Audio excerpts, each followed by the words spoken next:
வணக்கம். இன்னைக்கு வந்து design of everyday things by Don Norman.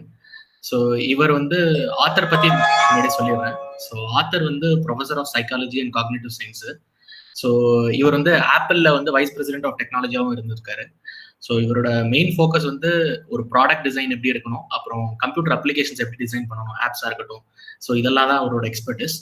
So இந்த புக்கு வந்து 7 சாப்டரா பிரிஞ்சிருக்கு. ஸோ இந்த 7 சாப்டர்ல வந்து சாப்டர் வந்து சைக்கோபேத்தாலஜி ஆஃப் எவ்ரிடே திங்ஸ்ன்னு சொல்லி ஸ்டார்ட் பண்றாரு.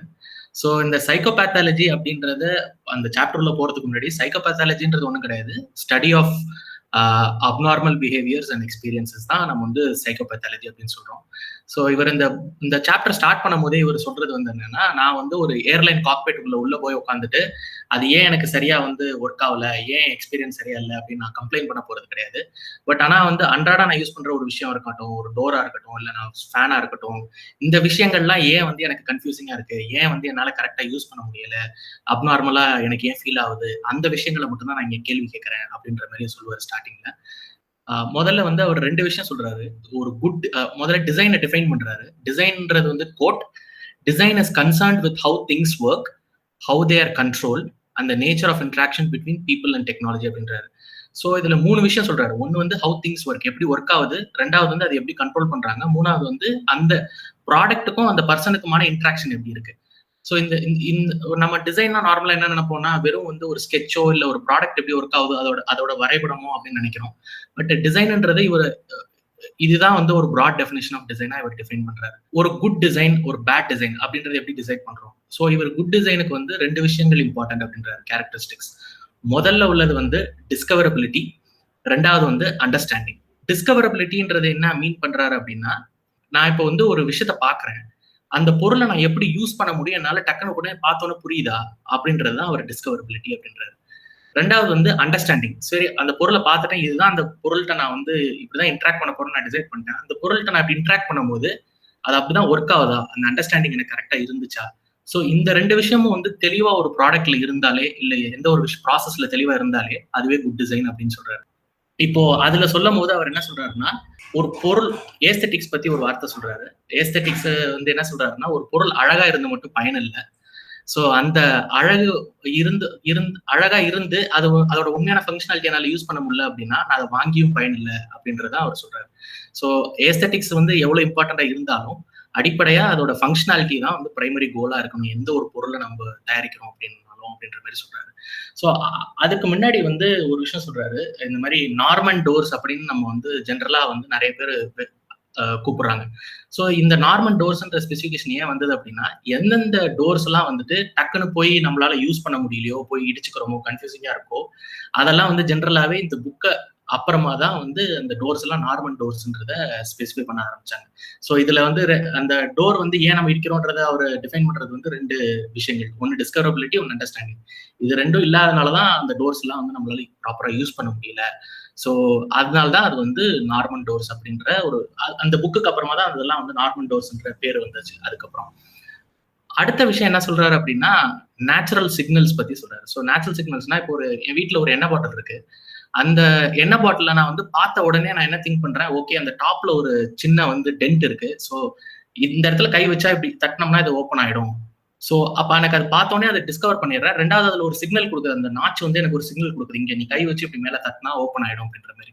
ஸோ இதெல்லாம் தான் வந்து அவர் சொல்றாரு. இந்த மாதிரி நேச்சுரல் சிக்னல்ஸ் இருந்தாலும் அது ஒரு நல்ல டிசைன் அப்படின்ற மாதிரி சொல்றாரு. ஸோ ஆல்ரெடி நான் அவர் டிசைனை டிஃபைன் பண்ண மாதிரி 3 விதமா வந்து டிசைன் அவர் சொல்லியிருந்தாரு. அதுல வந்து இப்போ அந்த ஃபீல்டையும் நான் சொல்றேன். அந்த ஃபீல்டு என்னென்ன சொல்லியிருந்தாருன்னா, ஒன்னு வந்து இண்டஸ்ட்ரியல் டிசைன், இன்னொன்னு வந்து இன்டராக்ஷன் டிசைன், 3வது வந்து experience design. So industrial design அப்படின்னா என்னன்னா, இப்போ நான் ஒரு ஃபோன் தயாரிக்கிறேன்.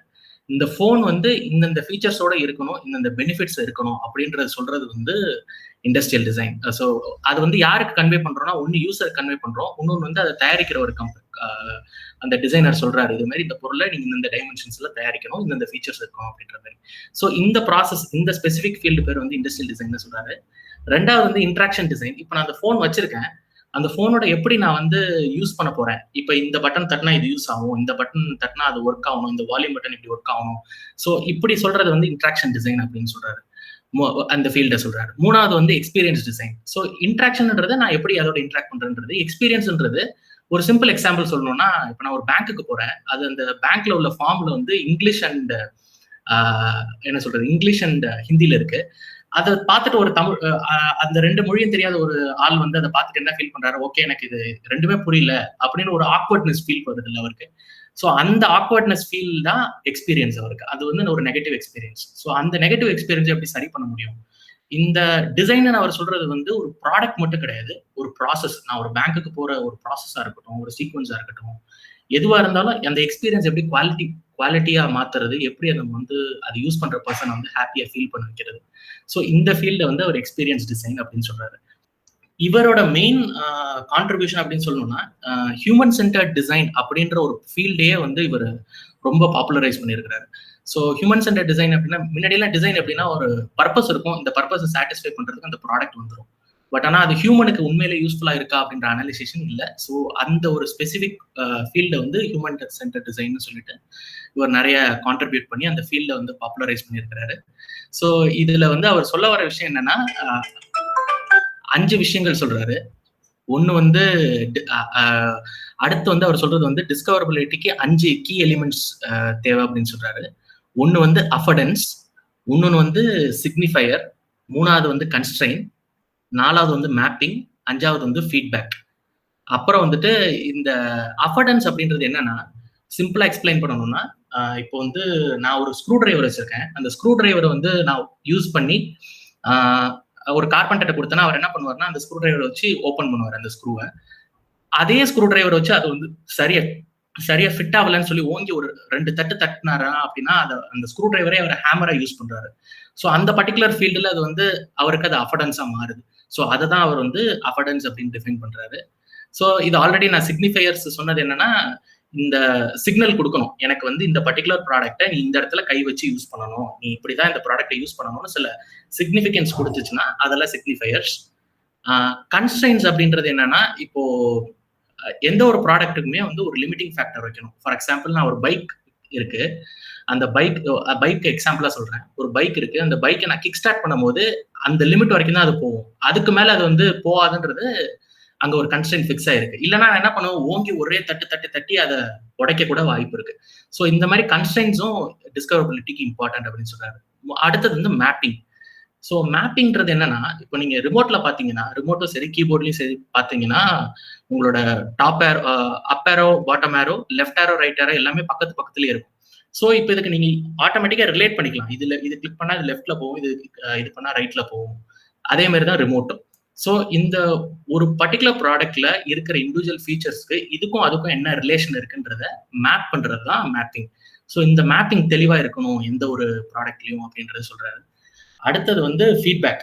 ஸோ இந்த ஃபீட்பேக்ன்றது என்னன்னா, இப்போ நான் ஒரு ப்ராடக்ட் வச்சிருக்கேன், இந்த ப்ராடக்ட் வந்து லெட்ஸ் ரிமோட்டா இருக்கு, இந்த ரிமோட் வந்து நான் தட்டும் போது அது உள்ள போகுது நல்ல பட்டன், ஆனா அது உள்ள போகுதுன்றது எனக்கு அது ஃபீட்பேக் எனக்கு வரல அப்படின்னா அது யூஸ் பண்றேனா இல்லையானே எனக்கு தெரியாது. ஸோ அடுத்து அந்த ரிமோட்டை நான் யூஸ் பண்ணும்போது அந்த டிவியில ஒரு லைட் எரியும், பிளிங்க் ஆகும். ஸோ இந்த லைட் பிளிங்க் ஆகும்போது எனக்கு தெரியுது, ஓகே இந்த ரிமோட் ஒர்க் ஆகுது அப்படின்னு.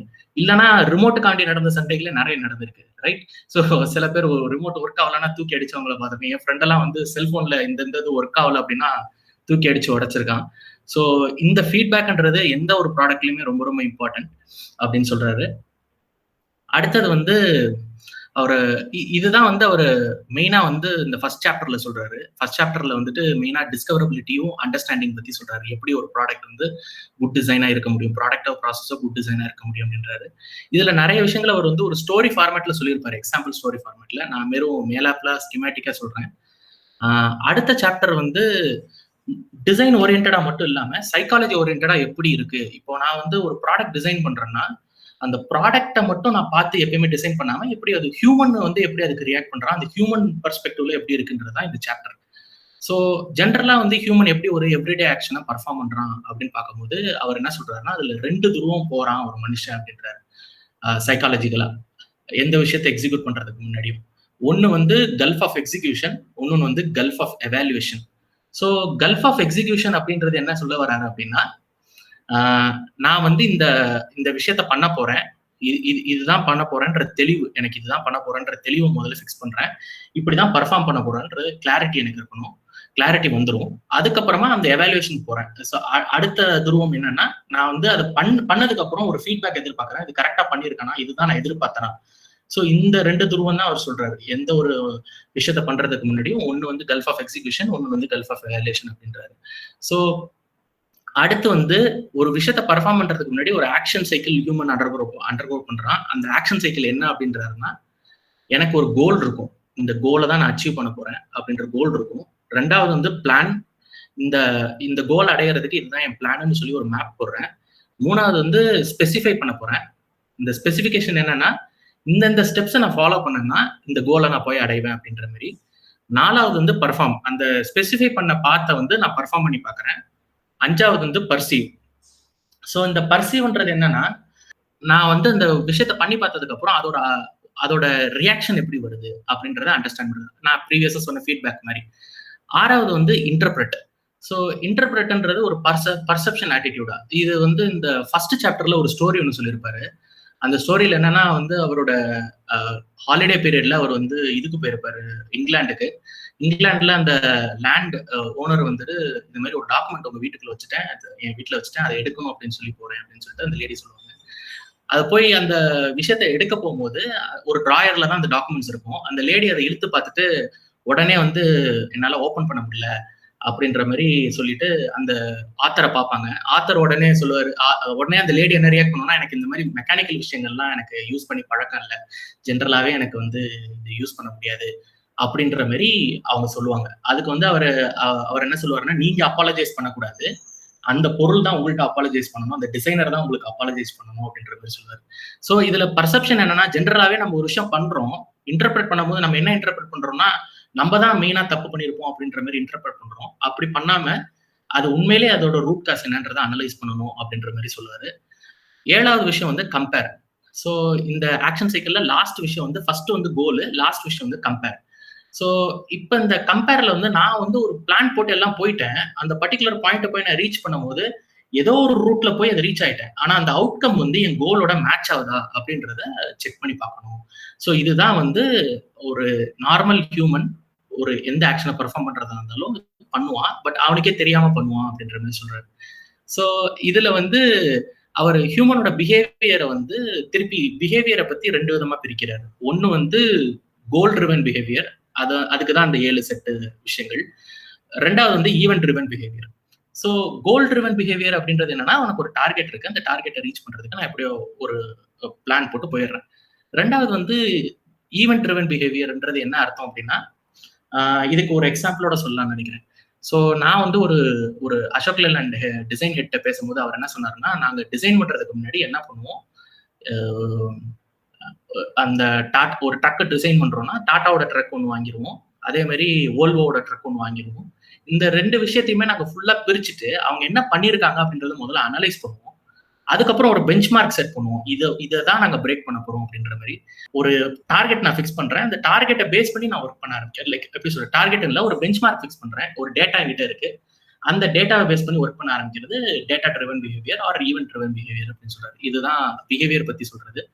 அப்புறம் வந்து ரூட் காஸ் அனாலிசிஸ், அதாவது ரூட் காஸ் அனாலிசிஸ் பத்தி சொல்றாரு. ரூட் காஸ் அனாலிசிஸ்ன்றது என்னன்னா, நான் ஒரு விஷயத்த வந்து இதுதான் பிரச்சனையா அப்படின்றத இதை அப்படியே ரிப்பீட் பண்ணியிருக்காரு. ஆனா இதுல இன்னும் கொஞ்சம் டெப்தா போயிருக்காரு. ஸோ அந்த டெப்த்துக்குள்ள நான் போல, நீங்க அந்த புக்கு படிச்சீங்கன்னா இன்னும் உங்களுக்கு ஒரு நல்ல அண்டர்ஸ்டாண்டிங் கிடைக்கும். அதுல ஒரு வார்த்தை கடைசியே சொல்லுவாரு ஹியூமனோட எமோஷன் பத்தி. கோட் என்ன சொல்லுவாருன்னா, emotion is highly underrated. In fact the emotional system is a powerful information processing system that works in tandem with cognition. Cognition attempts to make sense of the world, but emotion assigns value அப்படின்னு. So அல்டிமேட்டா இது ரொம்ப powerful sentence. இதுல அவர் என்ன சொல்ல வர்றாருன்னா, என்னதான் வந்து என் mind வந்து இதுதான் லாஜிக், இதுதான் இது அப்படின்னு சொல்லி அண்டர்ஸ்டாண்ட் பண்ணி அதை பர்ஃபார்ம் பண்ணாலும் அதை இன்ஃப்ளூயன்ஸ் பண்றது எமோஷன். நான் வந்து ஒரு உணர்ச்சி வசப்பட்டு இருக்கிற ஒரு சூழல்ல வந்துட்டு நான் வந்து இந்த ஆக்ஷன் வந்து அது சென்ஸ் மேக் பண்ணுமா இல்லையான்றதை நம்ம கொஸ்டின் பண்ணி தான் பார்க்கணும். ஃபார் எக்ஸாம்பிள், நான் ஒரு பைக் ஓட்டிட்டு போறேன், பைக் வந்து டக்குன்னு நின்றுச்சு, உடனே நம்ம என்ன பண்றோம், பைக்கை போட்டு ஒரு 4 ஷாட் சாத்துறோம், 4 போட்டு உதைக்கிறோம். பட் ஆனா வந்து உண்மையிலே வந்து அது சாத்தினா அது ஒர்க் ஆகுமான்ற கொஸ்டின் நம்ம கேட்கறது இல்லை, பட் நம்ம பைக் மேல கோவப்படுறோம். ஸோ அங்கதான் அந்த பெர்ஸ்பெக்டிவ் வருது.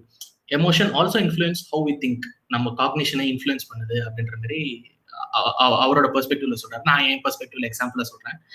ஸோ இவர் காக்னிஷன் எக்ஸ்பிளைன் பண்ணும்போது 2 விதமான கான்சியஸ்னஸ் இருக்கு அப்படின்றாரு. ஒன்னு வந்து சப்கான்சியஸ், ஒன்னு வந்து கான்சியஸ், செல்ஃப் கான்சியஸ். ஸோ இல்ல கான்சியஸ்ன்றாரு. ஸோ இந்த 2 விஷயங்கள் என்ன சொல்றாருன்னா, இது நம்ம ஜென்ரலாவே தெரியும், நம்ம சப்கான்சியஸ் மைண்ட் சப்கான்சியஸ் மைண்ட் நிறைய படங்கள்ல பார்த்திருக்கோம். ஸோ சப்கான்சியஸ் மைண்ட்ன்றது என்னையே அறியாம நான் ஒரு விஷயத்துக்கு டக்குன்னு ரியாக்ட் பண்ணிடுறது. ஸோ கான்சியஸ்னஸ்ன்றது எனக்கு தெரிஞ்சு இதை நான் பண்ண போறேன்றத புரிஞ்சு பண்றது. ஸோ அதுக்கடுத்து இந்த 2 கான்சியஸ் லெவல்ல சொன்னதுக்கு அப்புறம் அவர் வந்து இது எப்படி வந்து ஹியூமன் பிரெயின் ப்ராசஸ் பண்ணுது அப்படின்ற மாதிரி சொல்றாரு. ஸோ இந்த ப்ராசஸிங் ஆட்டிடியூட்ல அவர் என்ன சொல்றாருன்னா, 3 விதமான ப்ராசஸிங் லெவல் இருக்கு, 3 விதமான ப்ராசஸிங் இது இருக்கு ஹியூமனுக்கு. ஒன்னு வந்து விசரல்ன்றது சப்கான்சியஸ் லெவல். ஸோ இந்த விசரல்ன்றது சப்கான்சியஸ் கேட்டகரியில வந்தாலும் அவர் என்ன சொல்றாரு, இது வந்து ஒரு லிசார்ட் பிரெயின் லெவல் அப்படின்றாரு. லிசார்ட் பிரெயின்னா எப்படின்னா, இப்போ நீங்க ஒரு லிசார்ட் கிட்ட போயிட்டு அதை பயமுறுத்தினீங்கன்னா உடனே அதோட வால் வந்து டிட்டாச் ஆகி அது ஏதோ யாரா போய் மிதிச்சா கூட சரி, அந்த வால் டிட்டாச் ஆகிட்டு லிசார்ட் தனியா போயிடும். ஸோ அது ஒரு சேஃப்டி மெக்கானிசம் மாதிரி. அது வந்து அது தெரிஞ்சு பண்ணல, பட் ஆனால் அது சப்கான்சியஸா வந்து இது மாதிரி ஒரு அட்டாக் வந்ததுன்னா டக்குன்னு பிரிஞ்சு போயிடணும் அப்படின்றது தான் விசரல் அப்படின்னு சொல்றாரு இந்த லெவல் ஆஃப் ப்ராசஸிங். 2வது லெவல் ஆஃப் ப்ராசஸிங் என்ன சொல்றாருன்னா பிஹேவியரல். பிஹேவியரல் வந்து என்னன்னா, நான் சொன்ன மாதிரி அந்த எண்ணெய் பாட்டில் ஓப்பன் பண்றது தான் பிஹேவியரல். ஓகே, இப்போ வந்து ஆல்ரெடி எனக்கு தெரியும், லைக் அந்த எண்ணெய் பாட்டில் எனக்கு ஃபர்ஸ்ட் டைம் யூஸ் பண்ணும்போது அது இப்படிதான் யூஸ் பண்ணுமான்னு எனக்கு தெரிஞ்சிருக்காது. பட் ஆனா ஒன்ஸ் அதை யூஸ் பண்ண எனக்கு ஒரு ஐடியா கிடைச்சிருச்சு. ஓகே, இந்த எண்ணெய் பாட்டில இப்படிதான் நான் இது பண்ணணும். அந்த விஷயமே அது கான்சியஸா நடக்கிறது இல்லை, சப்கான்சியஸா தான் நடக்குது. ஸோ இப்போ நம்ம பிஹேவியரல் பேட்டர்ன்ஸுமே சில விஷயங்கள் சப்கான்சியஸா நடக்குது அப்படின்ற மாதிரி சொல்றாரு. 3வது விஷயம் வந்து ரிஃப்ளெக்டிவ்ன்றது தான் கான்சியஸ் தாட் அப்படின்றாரு. ஸோ இந்த 3 லெவல் ஆஃப் ப்ராசஸிங்ல 3வது விஷயம் மட்டும் தான் கான்சியஸ் சொல்றாரு. இந்த கான்சியஸ்ல ரிஃப்ளெக்டிவ்ன்றது என்னன்னா, நான் பண்ற ஒரு விஷயம் எனக்கு தெரிஞ்சு ஒரு ஸ்டெப்லயுமே இதுதான் பண்றேன், இதுதான் எனக்கு அவுட்புட் கிடைக்குது, இதுதான் எனக்கு ஃபீட்பேக் கிடைக்குதுன்னு தெரிஞ்சு பண்றதுதான் ரிஃப்ளெக்டிவ் அப்படின்றாரு. ஸோ அடுத்து வந்து என்ன சொல்றாரு, ஓகே, அடுத்து வந்து நிறைய விஷயங்கள் கான்செப்சுவல் மாடல்ஸ் பத்தி சொல்லுவாரு. லைக் அது ரொம்ப டெக்னிக்கலா இருக்கும். நான் அதை ஸ்கிப் பண்ணிட்டு அப்புறம் வந்துட்டு என்னென்ன கொஸ்டின்ஸ் வந்து நம்ம ஆக்ஷன் சைக்கிள்ல ஹியூமன் பிரெயின் கேட்கும் அப்படின்ற மாதிரி ஒரு 7 கொஸ்டின், அந்த 7 ஸ்டெப்புக்கு 7 கொஸ்டின் கேட்கறாரு. 7 கொஸ்டின் கேட்கும் அப்படின்ற மாதிரி சொல்றாரு. ஒன்னு வந்து கோலுக்கு வந்து what to I want to accomplish. 2வது வந்து என்ன, அதாவது பிளானுக்கு வந்து என்ன ஆல்டர்னேட்டிவ் ஆக்ஷன் சீக்வன்ஸ் என்னால கிரியேட் பண்ண முடியும்.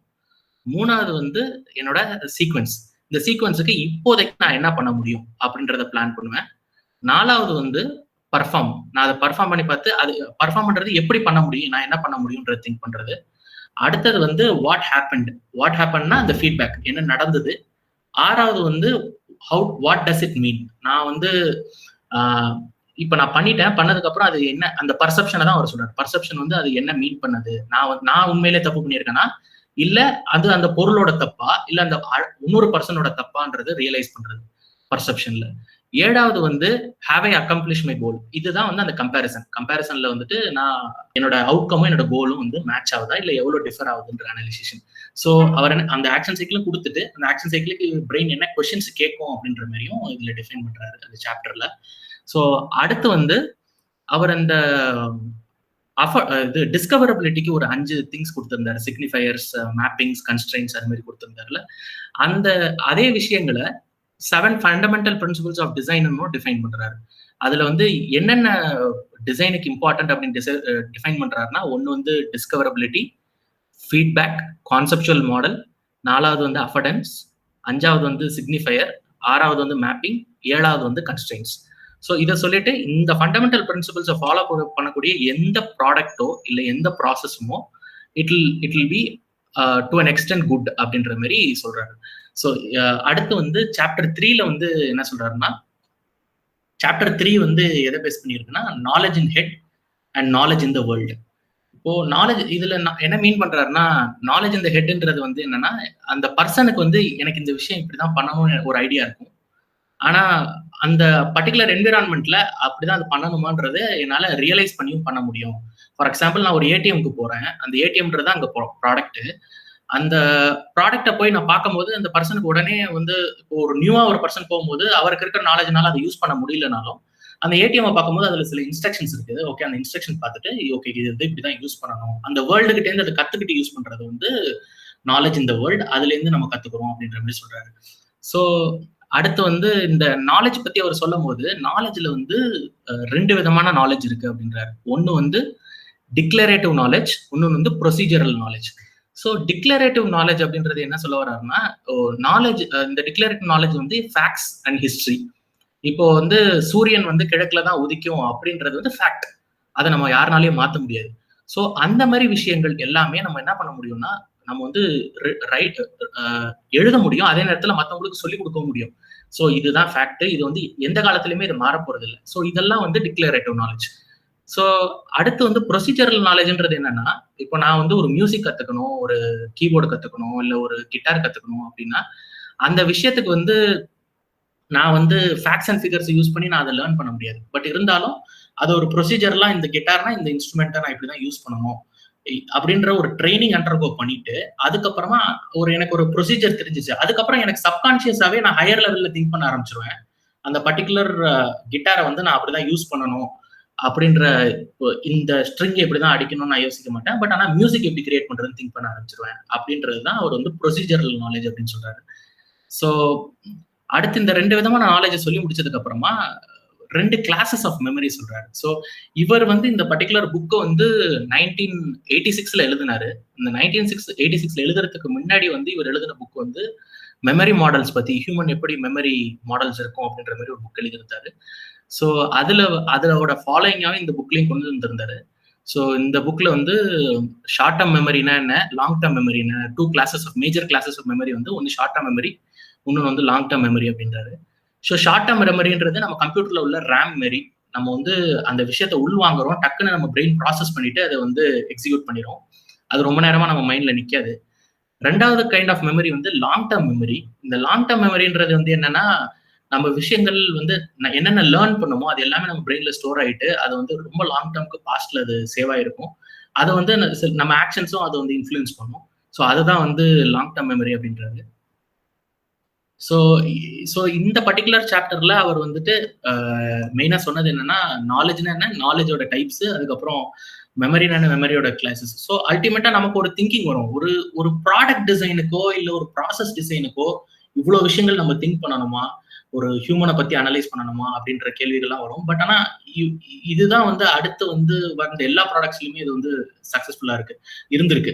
இந்த மெத்தடாலஜிஸை ஃபாலோ பண்ணி தான், இந்த தாட் ப்ராசஸ் திங்க் பண்ணி தான் ஒரு செப்பரேட் ஃபீல்டே ஒன்று உருவாக்கி இருக்கு. அதுக்கு பேர் வந்து யூஎக்ஸ் அப்படின்னு சொல்லுவாங்க. யூஐ யூஎக்ஸ்ன்னு கேள்விப்பட்டிருப்பீங்க. யூஎக்ஸ்ன்றது எக்ஸ்பீரியன்ஸ் டிசைன். ஸோ இந்த யூஐன்றது இன்டர்ஃபேஸ், யூஎக்ஸ்ன்றது எக்ஸ்பீரியன்ஸ். ஸோ இந்த பர்டிகுலர் ஃபீல்டு உருவானதே வந்து இந்த கண்டென்ட்ஸ் பேஸ் பண்ணி தான். ஸோ அடுத்து வந்து சாப்டர் 4 வந்து என்ன சொல்ல வர்றாரு அப்படின்னா, இன்னும் கொஞ்சம் டீட்டெயில்டா போறாரு. கன்ஸ்ட்ரெயின்ஸ், டிஸ்கவரபிலிட்டி அண்ட் ஃபீட்பேக் பத்தி இன்னும் கொஞ்சம் டீட்டெயில்டா போறாரு. ஸோ இதுல வந்து கன்ஸ்ட்ரெயின்ஸ்ன்றது நான் ஆல்ரெடி சொன்ன மாதிரி இந்த பைக் விஷயங்கள் தான். பைக்ல வந்து நம்ம ஸ்டார்ட் பண்ணும்போது ஒரு லிமிட் இருக்கும், அந்த லிமிட்டை வச்சு நம்ம வந்து அது தப்பு பண்ண மாட்டோம் அப்படின்ற மாதிரி. ஸோ இந்த கன்ஸ்ட்ரெயின்ஸ்ல 4 விதமான கன்ஸ்ட்ரெயின்ஸ் சொல்றாரு. ஒன்று வந்து பிசிக்கல் கன்ஸ்ட்ரெயின். பிசிக்கல் கன்ஸ்ட்ரெயின்னா எனக்கு தெரியும், ஓகே இந்த லிமிட்டுக்கு மேல என்னால போகக்கூடாது, அதுல நான் வேற எதுவும் யூஸ் பண்ணக்கூடாது அப்படின்றது எனக்கு தெரியும். 2வது வந்து கல்ச்சரல் கன்ஸ்ட்ரெயின்ட். இந்த கல்ச்சரல் கன்ஸ்ட்ரெயின்ட்டுக்கு ஒரு எக்ஸாம்பிள் சொல்லணும்னா, நான் வந்து ஒரு ஜான்சன் அண்ட் ஜான்சன் ஒரு டிசைன் சீனியர் டிசைனர்கிட்ட பேசும்போது அவர் என்ன சொன்னார்னா, ஒரு மவுத் வாஷ் ஒன்று, லிஸ்ட்ரன் நினைக்கிறேன் அந்த கம்பெனி பேரு. அந்த கம்பெனி என்ன பண்ணாங்கன்னா, ஒரு ப்ராடக்ட் ஒன்று தயாரிச்சாங்க, லைக் ஒரு கம்மு மாரி. அதை வாயில போட்டு நம்ம மென்னோம் அப்படின்னா நம்ம வந்து வாய் வந்து கிளீன் ஆயிடும், அதே நேரத்தில் ஸ்மெல்லும் வராது அப்படின்ற மாதிரி அதை யூஎஸ்ல லான்ச் பண்ணாங்க, பெரிய ஹிட். அதே ப்ராடக்ட்டை வந்துட்டு திருப்பி வந்து தாய்லாந்துல ரிலீஸ் பண்றாங்க, ஒரு 5% கூட சேல் ஆகல அது. ஸோ அதுக்கு என்ன அப்படின்னு அனலைஸ் பண்ணும்போது, அந்த கம்பெனி அனலைஸ் பண்ணும்போது ஒரே ஒரு விஷயம் தான், கல்ச்சரல் கன்ஸ்ட்ரெயின்ட். ஸோ ஜென்ரலாவே ஏஷியன் கண்ட்ரிஸ் என்னன்னா, அந்த விஷயம் எந்த ஒரு விஷயத்தையுமே வந்து வாயில போட்டு ஒரு தடவை மின்னுட்டா இல்ல கொப்பளிச்சுட்டா, நம்ம வந்து அதை ஒரு ஃபுட்டை தவிர எந்த ஒரு விஷயத்தையும் பண்ணிட்டா நம்ம வெளில துப்பிடும், ஒரு கம்மா இருக்கட்டும் எதுவா இருந்தாலும். பட் ஆனா வந்து முழுங்குறதுன்றது அந்த கல்ச்சரல் இல்லை. ஸோ அந்த விஷயங்களையும் எந்த ஒரு விஷயத்திலையும் கன்சிடர் பண்ணணும், ஒரு ப்ராடக்டா இருக்கட்டும், அந்த விஷயத்துல இந்த கல்ச்சரல் கன்ஸ்ட்ரெயினையும் யோசிக்கணும் அப்படின்ற மாதிரி சொல்றாரு. அப்புறம் 3வது வந்து செமாண்டிக் கன்ஸ்ட்ரெயின். ஸோ இந்த செமாண்டிக் கன்ஸ்ட்ரெயின்னா எழுத்து வகையாவோ இல்ல ஒரு இண்டிகேஷன் வழியாவோ இது வந்து சொல்லிடணும், இதுக்கு மேல இதான் லிமிட், இதுக்கு மேல நீங்க இது பண்ணக்கூடாது அப்படின்ற மாதிரி. இதுக்கு ஒரு எக்ஸாம்பிள் என்னன்னா, ஒரு டிவி ஒன்று இருந்தது. அந்த டிவியை வந்துட்டு ஒரு பட்டன் என் ஃப்ரெண்டு தட்ட போனோன்னு அது ஒர்க் ஆகலன்னா ஒரு 4 சாத்து உடனே ஒரு அடி அடிச்சு பார்த்தான், அப்பயும் ஸ்டார்ட் ஆகல, லைக் ஒர்க் ஆகல. ஸோ அப்போ அந்த இடத்துல வந்து என்ன சொல்லணும்னா, ஓகே இந்த பட்டன் ப்ரெஸ் ஆகலன்னா இது அடுத்து இது என்ன பண்ணணும் அப்படின்ற அந்த சீக்வன்ஸ் அங்க டிஃபைன் பண்ணி இருக்கணும் அப்படின்ற மாதிரி ஒரு செமாண்டிக் ஒரு வேர்ட் இருக்கணும், ஒரு வேர்ட் ஆஃப் காஷன் இருக்கணும் அந்த கன்ஸ்ட்ரெயின்ட்டுக்கு அப்படின்ற மாதிரி தான் செமாண்டிக் கன்ஸ்ட்ரெயின்ட். அடுத்தது வந்து லாஜிக்கல் கன்ஸ்ட்ரெயின்ட். ஸோ இந்த இதை மட்டும் கொஞ்சம் இந்த ரிமோட் விஷயத்தை மட்டும் இன்னொரு தடவை எக்ஸ்பிளைன் பண்றீங்களா? ஏன்னா நிறைய தடவை ரிமோட் அடி வாங்குது, கிளியரா புரியல. அது எந்த விஷயம்னா, இந்த ரிமோட் சொன்னீங்க இல்லையா, ரிமோட் ஒர்க் ஆகலைன்னா கையில அடிச்சு திருப்பி அடிச்சு பார்த்து ஒர்க் ஆகுதான்னு பார்த்தோம், அது பண்ணாம இருக்கிறதுக்கு என்ன பண்ணலாம்னு சொன்னீங்க. அது சொல்றேன். இப்போ நான் வந்து ஒரு டிவி ஒரு பட்டன் இருக்கு, அது ரிமோட் இல்ல, டிவியோட பட்டன் இருக்கு. அந்த டிவியோட பட்டனை வந்து நான் ப்ரெஸ் பண்ணி பாக்குறேன், அது ஒர்க் ஆகல. ஸோ அது ஒர்க் ஆகலன்னா அந்த டிவியில என்ன ப்ராப்ளம் இருக்குன்றத நான் யோசிக்காம என்ன பண்றேன், ஓகே இந்த டிவியை வந்து ஒரு தட்டினா ஸ்டார்ட் ஆயிடும் அப்படின்ற மைண்ட் வந்து அவ்வளவு ஃப்ரஸ்ட்ரேஷனுக்கு இது போயிடுது. ஸோ அப்போ வந்து நம்ம வேர்ட் ஆஃப் காஷன் எதாவது இருக்கணும். இந்த வேர்ட் ஆஃப் காஷன் தான் அவர் வந்து செமாண்டிக் கன்ஸ்ட்ரெயின் அப்படின்னு சொல்றாரு. ஸோ ஏதோ ஒரு வார்த்தை வந்து இது மாதிரி சிவி ஸ்டார்ட் ஆகலன்னா டோன்ட் இது அந்த பர்சன் அதை தான் அடுத்து பண்ணுவான்ற ப்ரெடிக்ட் பண்ணி அந்த ஒரு செமாண்டிக் கன்ஸ்ட்ரெயின் வைக்கணும் அப்படின்ற மாதிரி சொல்றாரு அதுல. ஸோ அதுதான் வந்து செமாண்டிக் கன்ஸ்ட்ரெயின். ஓகேண்ணா. அடுத்து வந்து லாஜிக்கல் கன்ஸ்ட்ரெயின். ஸோ இந்த லாஜிக்கல் கன்ஸ்ட்ரெயின்றது என்ன அர்த்தம் அப்படின்னா, இப்போ நான் வந்து ஒரு ஸ்விட்ச் போர்டு இருக்கு, நம்ம வீட்டில் உள்ள ஸ்விட்ச் போர்ட்ஸ். ஆனா இந்த செமாண்டிக் கன்ஸ்ட்ரெயின்ட்க்கு வந்து இன்னொரு எக்ஸாம்பிள் வந்து சொல்லணும் அப்படின்னா, இப்போ யாருக்காவது நம்ம ஃபோன் பண்ணி இந்த இடத்துக்கு வாடா அப்படின்னு சொல்லிட்டோம்னு வச்சுங்களேன், அவன் வர்றதுக்கு வந்து ஒரு கொஞ்சம் லேட் ஆகுது அப்படின்னா நம்ம வந்து இங்க வந்து ரொம்ப அர்ஜென்ட் பண்ணிட்டே இருப்போம், இன்னும் வரல அப்படின்ட்டு. ஆக்சுவலா நம்ம என்ன நினைப்போம், அவன் வந்து இன்னும் வரல தான் நினைப்பேன் ஒழிய, அவன் வந்து எவ்வளவு ஸ்பீடு இருக்கு, அவன் எவ்வளவு தூரம் இருக்கு, ஆக்சுவலா அந்த தூரம் வந்து இவ்வளவுதான் கடக்க முடியுமே, இவ்வளவு ஸ்பீடு இவ்வளவு நேரம் ஆகும் கண்டிப்பா. அந்த நேரம் யோசிக்க மாட்டோம், நம்மளுக்கு வந்து அந்த அர்ஜென்சி மட்டும் தான் நமக்கு முக்கியம். ஸோ அதுதான் இந்த கன்ஸ்ட்ரெயின்ட் செமாண்டிக். அதாவது நம்ம அதோட உண்மைத்தன்மையான அந்த பொருளோடையோ இல்லை அந்த செயலோடையோ உண்மைத்தன்மையான அறியாம நம்மளுக்கு என்ன தேவையோ அதை நம்ம இது பண்ணிக்கிறது தான் அந்த இது. ஆனா அடுத்து வந்து லாஜிக்கல் கன்ஸ்ட்ரெயின்ட் பத்தி சொல்றாரு. ஸோ இந்த லாஜிக்கல் கன்ஸ்ட்ரெயின்ட்க்கு எக்ஸாம்பிள் சொல்லணும்னா, இப்போ ஒரு வீட்டில் நம்ம எல்லா வீட்லயுமே ஸ்விட்ச் பாக்ஸஸ் இருந்திருக்கும். ஆனா ஸ்விட்ச் பாக்ஸ்ல இந்த ஃபேனுக்கு தான் இந்த ஸ்விட்ச், இந்த லைட்டுக்கு தான் இந்த ஸ்விட்ச்ன்ற பெரிய கன்ஃபியூஷன் இருந்துகிட்டே இருக்கும். ஸோ அதை வந்து அவர் எப்படி இந்த மாதிரி விஷயங்கள்லாம் அவாய்ட் பண்ணலாம் அப்படின்னு சொல்றாருன்னா, சீக்வன்ஸை ஃபாலோ பண்ணா அவாய்ட் பண்ணலாம் அப்படின்றாரு. லைக் அந்த கன்ஸ்ட்ரெயின்ஸ் எப்படி வைக்கலாம் அப்படின்னு சொல்றாருன்னா, இப்போ வந்து ரூம்ல உள்ள ஃபர்ஸ்ட் லைட்டு, அதாவது என்ட்ரானோன்னு உள்ள ஃபர்ஸ்ட் லைட்டுக்கு ஃபர்ஸ்ட் ஸ்விட்ச் வைக்கலாம், செகண்ட் ஃபேனுக்கு அடுத்து வர ஃபேனுக்கு ஃபேன் ஸ்விட்ச் வைக்கலாம். ஸோ இந்த மாதிரி விஷயங்களை வந்து லாஜிக்கலா நம்ம வந்து ஒரு விஷயத்த அடாப்ட் பண்ணோம்னா லாஜிக்கல் கன்ஸ்ட்ரெயின் வந்து தெளிவா இருக்கும், அதுல தப்பு பண்ண மாட்டாங்க அப்படின்ற மாதிரி சொல்றாரு. அடுத்த விஷயம் வந்து இந்த கன்ஸ்ட்ரெயின்ஸ்ல வந்துட்டு 5 கன்ஸ்ட்ரெயின் சொல்லி முடிச்சதுக்கு அப்புறம், இதுதான் 4 டைப்ஸ் ஆஃப் கன்ஸ்ட்ரெயின் சொல்லி முடிச்சதுக்கு அப்புறம் லெகசி ப்ராப்ளம்ஸ் பத்தி சொல்றாரு. ஸோ லெகசி ப்ராப்ளம் அப்படின்னா என்னன்னா, இப்போ நான் ஒரு பேட்டரி ஒன்று கண்டுபிடிக்கிறேன், இந்த பேட்டரி கண்டுபிடிச்சிட்டா அது வந்து நல்ல எஃபிஷியன்டா இருக்கு. பட் ஆனா அது வந்து நம்ம வந்து ஸ்டாண்டர்ட் என்ன சொல்லுதுன்னா, ஒன்னு ஏஏ சைஸ் பேட்டரி, ஒன்னு வந்து AAA சைஸ் பேட்டரி, இது எக்ஸிஸ்டிங் ஸ்டாண்டர்ட். ஸோ இதை தவிர நான் வேற ஏதோ புதுசா கண்டுபிடிச்சா அது வேற ஷேப்ல இருந்தாலும் அது எஃபிஷியன்டா இருக்குனாலும் அதை அடாப்ட் பண்ண முடியாது. ஸோ அங்கதான் வந்து இந்த லெகசி ப்ராப்ளம் வருது. லெகசி ப்ராப்ளம்ன்றது வந்து அந்த பர்டிகுலர் ஸ்லாட்ல வந்து நான் அதுக்கேற்ற மாதிரி தான் டிசைட் பண்ணுமே தவிர என் எஃபிஷியன்சியை பேஸ் பண்ணி நான் அதை டிசைன் பண்ண முடியாது, ஸ்டாண்டர்டுக்கு ஏற்ற மாதிரி தான் நான் வந்து அடாப்ட் பண்ணி போயாகணும் அப்படின்ற மாதிரி சொல்றாரு. ஸோ இதுதான் வந்து இந்த சாப்டர்ல அவர் சொல்றாரு, லைக் கன்ஸ்ட்ரெயின்ஸ், டிஸ்கவரபிலிட்டி அண்ட் ஃபீட்பேக்ல இன்னும் டீட்டெயிலா இருக்கு. பட் ஆனா அது ரொம்ப டெக்னிக்கலா இருக்கும், நான் அதுக்குள்ள போல. அடுத்தது வந்து சாப்டர் 5 வந்து ஹியூமன் எரர் ஒரு கொஸ்டின் மார்க் போட்டு, இல்ல ஹியூமன் எரர் கிடையாது, அது பேட் டிசைன் அப்படின்னு சொல்றாரு சாப்டர் 5ல. ஸோ அத நான் அந்த லேண்ட்லார்ட் லேடி சொன்ன அதே எக்ஸாம்பிள் தான். அந்த லேடி வந்து தன்னை தப்புன்னு நினைச்சது இல்லை, அது பேட் டிசைன் தான் காரணம் அப்படின்ற மாதிரி தான் இந்த சாப்டரோட ஃபுல் எக்ஸ்பிளனேஷன். இதுல வந்து ஒரு சின்ன எக்ஸாம்பிள் சொல்லணும்னா, ஜாப்பனீஸ் ப்ராசஸ் பத்தி இங்க சொல்றாரு. இந்த ஜாப்பனீஸ் ப்ராசஸ் என்னன்னா 5 ஒய் கேட்கணும்.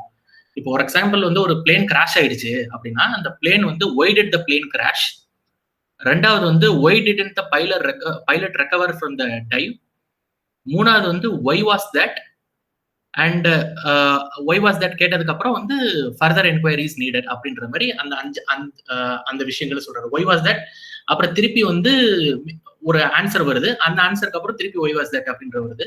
ஸோ இந்த 5 ஒய் வந்து நம்ம கேட்கணும் அப்படின்ற மாதிரி சொல்றது. இதுக்கு நான் ஒரு எக்ஸாம்பிள் சொல்லணும்னா, இந்த எக்ஸாம்பிள் கிளியரா இல்லை, இன்னொரு எக்ஸாம்பிள் சொல்லணும்னா, ஒரு ஹோண்டா கம்பெனி கார் பத்தி ஒரு நிறைய இந்த விஷயம் கேள்விப்பட்டிருப்பீங்கன்னு நினைக்கிறேன். இந்த ஹோண்டா கார் வந்து என்னாச்சுன்னா, ஒரு பொண்ணு அப்பாவும் வந்து ஒரு ஹோண்டா சிட்டின்னு நினைக்கிறேன் அந்த காரு, யூஎஸ்ல எடுத்துட்டு போறாங்க. எடுத்துட்டு போகும்போது பர்ச்சேஸ் பண்ண போகும்போது வெனிலா ஐஸ்கிரீம் வாங்குறாங்க.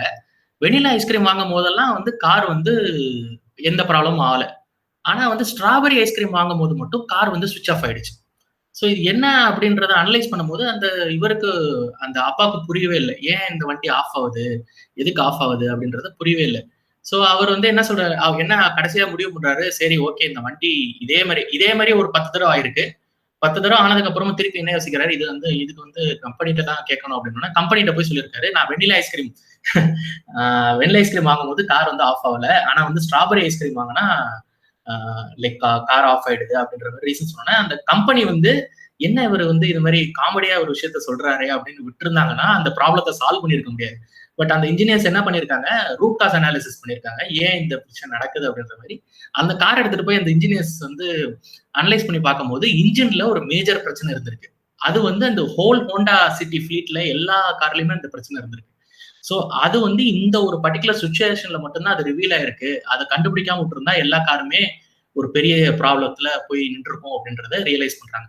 ஸோ அல்டிமேட்டா என்ன அர்த்தம் அப்படின்னா, நம்ம வந்து ஒரு விஷயத்த வந்து ஒரு சின்ன ஒரு இண்டிகேஷனை கூட மிஸ் பண்ணக்கூடாது அப்படின்றதுதான் அந்த ஒரு பர்டிகுலர் இது எக்ஸ்பிளைன் பண்ணுது. ஸோ அடுத்து வந்து ஒரு ஹியூமன் ஏன் வயலேஷன் பண்றான், டெலிபரேட்டா ஏன் வயலேஷன் பண்றான்றதுக்கு 2 விதமான வயலேஷன் சொல்றாரு. ஒன்னு வந்து ரொட்டீன் வயலேஷன், ஒன்னு சிச்சுவேஷனல் வயலேஷன். ஸோ ரொட்டீன் வயலேஷனுக்கு நான் கொடுத்த அதே எக்ஸாம்பிள் தான். அந்த எக்ஸாம்பிள் பார்த்தா இன்னொரு எக்ஸாம்பிள் கொடுக்குறேன். இப்போ நம்ம வந்து ஒரு கிளாஸ் டோர் இருக்கு, அந்த கிளாஸ் டோர்ல எந்த பிடியுமே இல்லை. ஸோ எல்லா மனுஷங்களுமே அந்த கிளாஸ் டோர்ல போய் இடிச்சிருச்சு முட்டிக்கிறாங்க. அப்போ அந்த கிளாஸ் டோர் மேல தப்பா இல்ல அந்த முற்ற பர்சன் மேல தப்பா அப்படின்றத அனலைஸ் பண்ணோம்னா, அந்த ரொட்டீன் வயலேஷன் காரணம் அந்த பர்டிகுலர் ப்ராடக்டோட ஃபெயிலியர்.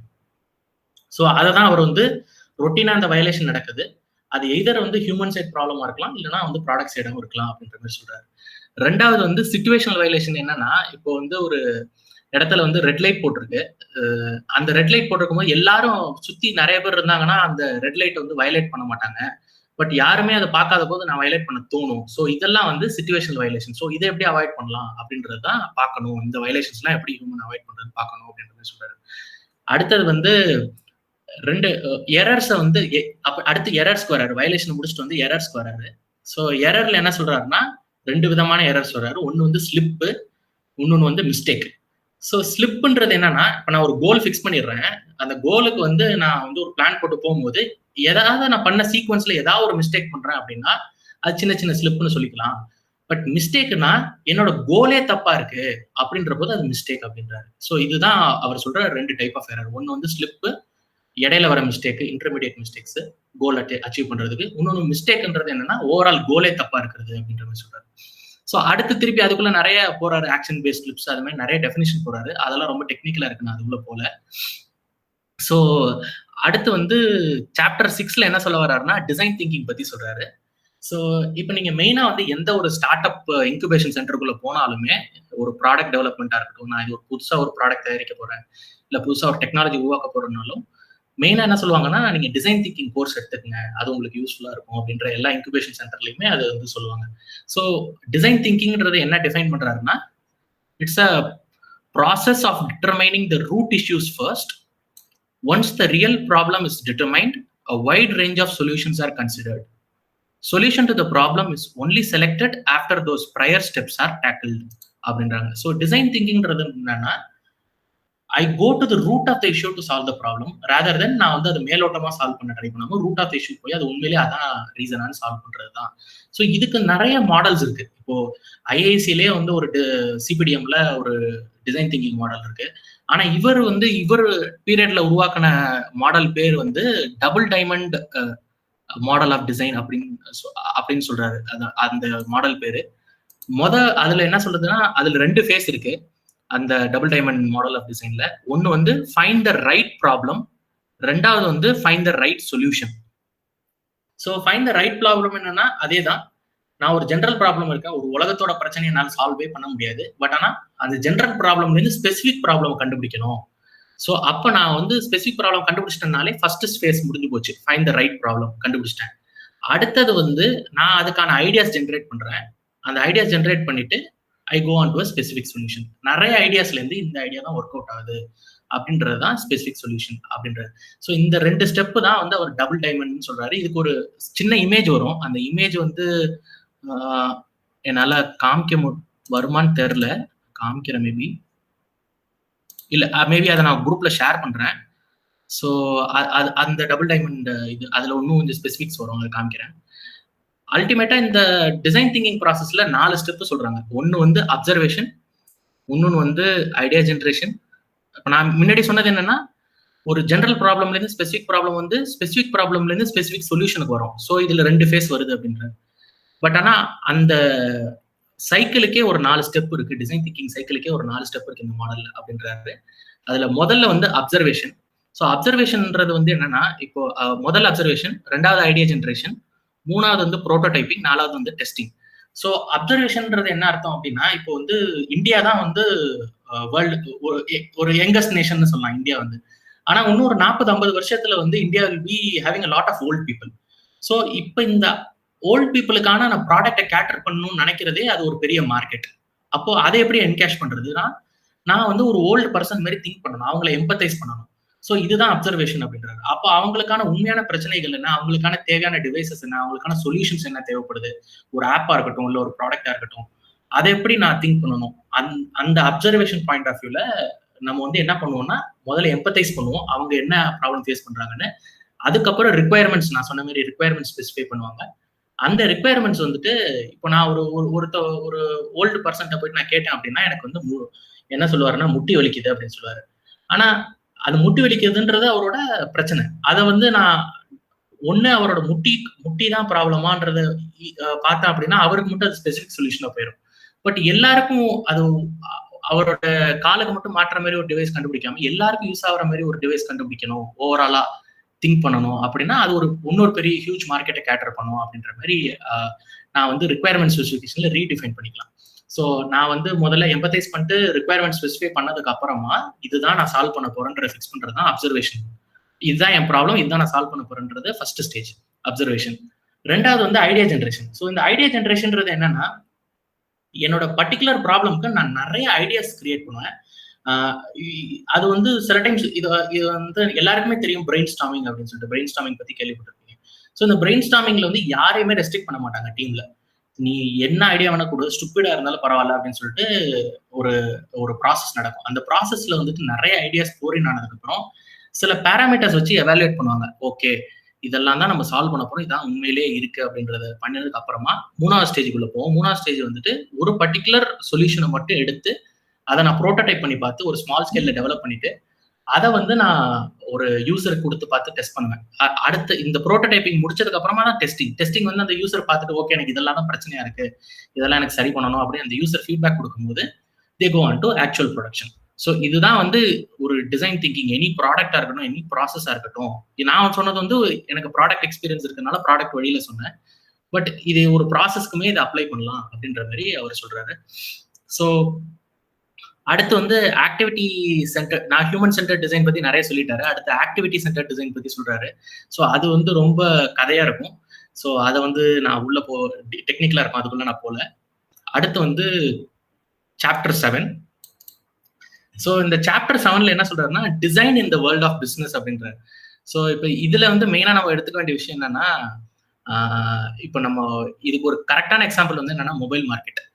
ஸோ இந்த மொபைல் மார்க்கெட்ல நிறைய டிவைசஸ் வருது, எல்லாமே வருது. எதை வாங்கணும், ஏன் வாங்கணும், அது அப்படின்ற கேள்விகள் நம்ம வந்து கேட்கறமா இல்லைன்னு தெரியல. பட் ஆனா அந்த மொபைல்ஸ் எல்லாம் வாங்கிட்டு தான் இருக்கும்.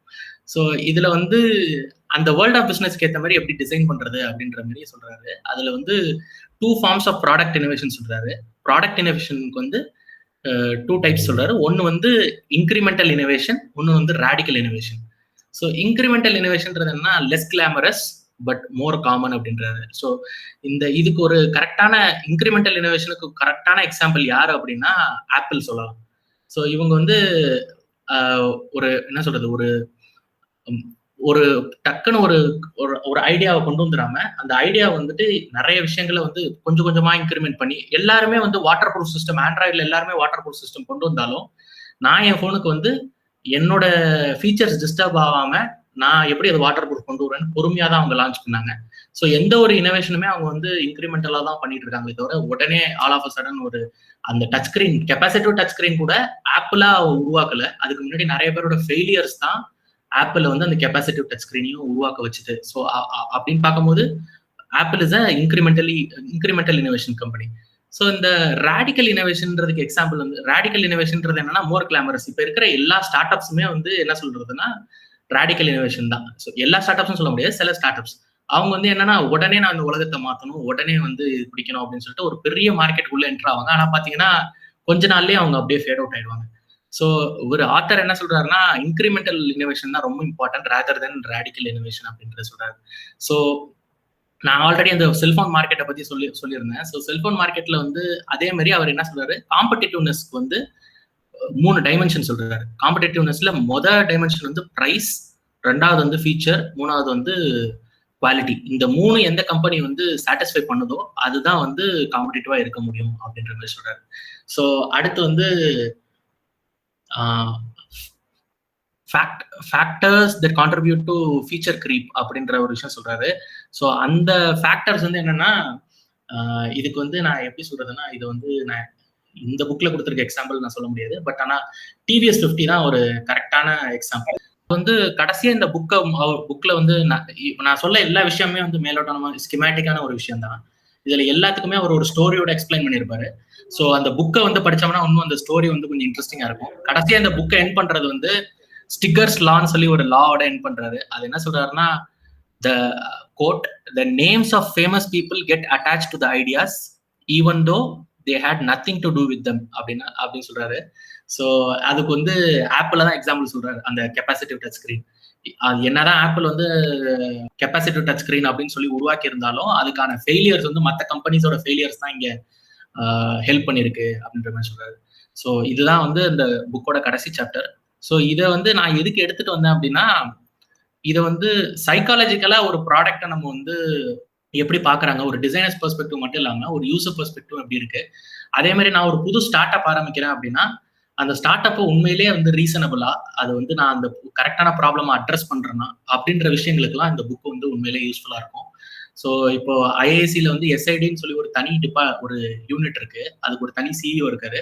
ஸோ அவர்கிட்ட போய் நம்மளோட ஐடியாவை எக்ஸ்பிளைன் பண்ணோம்னாலும் அவங்களே வந்து நம்மளை இன்குபேட் பண்றதுக்கும் வாய்ப்புகள் இருக்கு. ஸோ அதுக்காண்டி தான் இந்த புக்கை நான் இன்ட்ரடியூஸ் பண்ணேன். மேபி ரொம்ப தியரட்டிக்கலா இருந்தா மன்னிக்கவும், பட் ஆனா சைக்காலஜிக்கலா நீங்க புக்கை படிக்கும் போது இன்னும் நிறைய இன்ட்ரெஸ்டிங்கா இருக்கும்னு நினைக்கிறேன். நான் ஸ்கிமேட்டிக்கா நிறைய சொல்லிட்டேன். அவ்வளவுதான். That's all from my side. Thanks Prathi, நல்லா இருந்தது. இது கொஞ்சம் வித்தியாசமானது. ஏன்னா வந்து எப்போ நம்ம லிட்ரேச்சர் அது இதே பேசிட்டு இருப்போம், அதனால வந்து இது கொஞ்சம் வித்தியாசம். பட் ஐ திங்க் நிறைய டெக்னிக்கல் டேர்ம்ஸ் அண்டர்ஸ்டாண்டிங் வந்து கொஞ்சம் இதா இருக்கும்னு நினைக்கிறேன். ஈஸியா இருக்கா படிக்கிறதுக்கு? நிறைய எக்ஸாம்பிள்ஸோட கொடுத்துருக்காரு சார். நான் எக்ஸாம்பிள்ஸ் வந்து டீடைல் போல, ஆனா நல்லா இன்ட்ரெஸ்டிங்கா இருக்கு. எக்ஸாம்பிள்ஸோட படிச்சோம்னா இன்ட்ரெஸ்டிங்கா. ஓ சரி சரி, நல்லா இருந்தது, வித்தியாசமா. தேங்க்யூ. நிறைய புது கான்செப்ட்லாம் நிறைய இருந்தது பரதி. பட் சார் சொன்ன மாதிரி ஒரு 2-3 இடத்துல வந்து இன்ஃபேக்ட் எதுவும் ஆக்சுவலி வந்து இந்த மாதிரியான ஒரு இதை எடுக்கிறப்போ கொஞ்சம் ஏதாவது இல்லஸ்ட்ரேஷன்ஸ் அது மாதிரி ஏதாவது 1-2 வந்திருந்ததுன்னா கொஞ்சம் ஃபாலோ பண்றதுக்கு கொஞ்சம் ஈஸியா இருந்திருக்கு.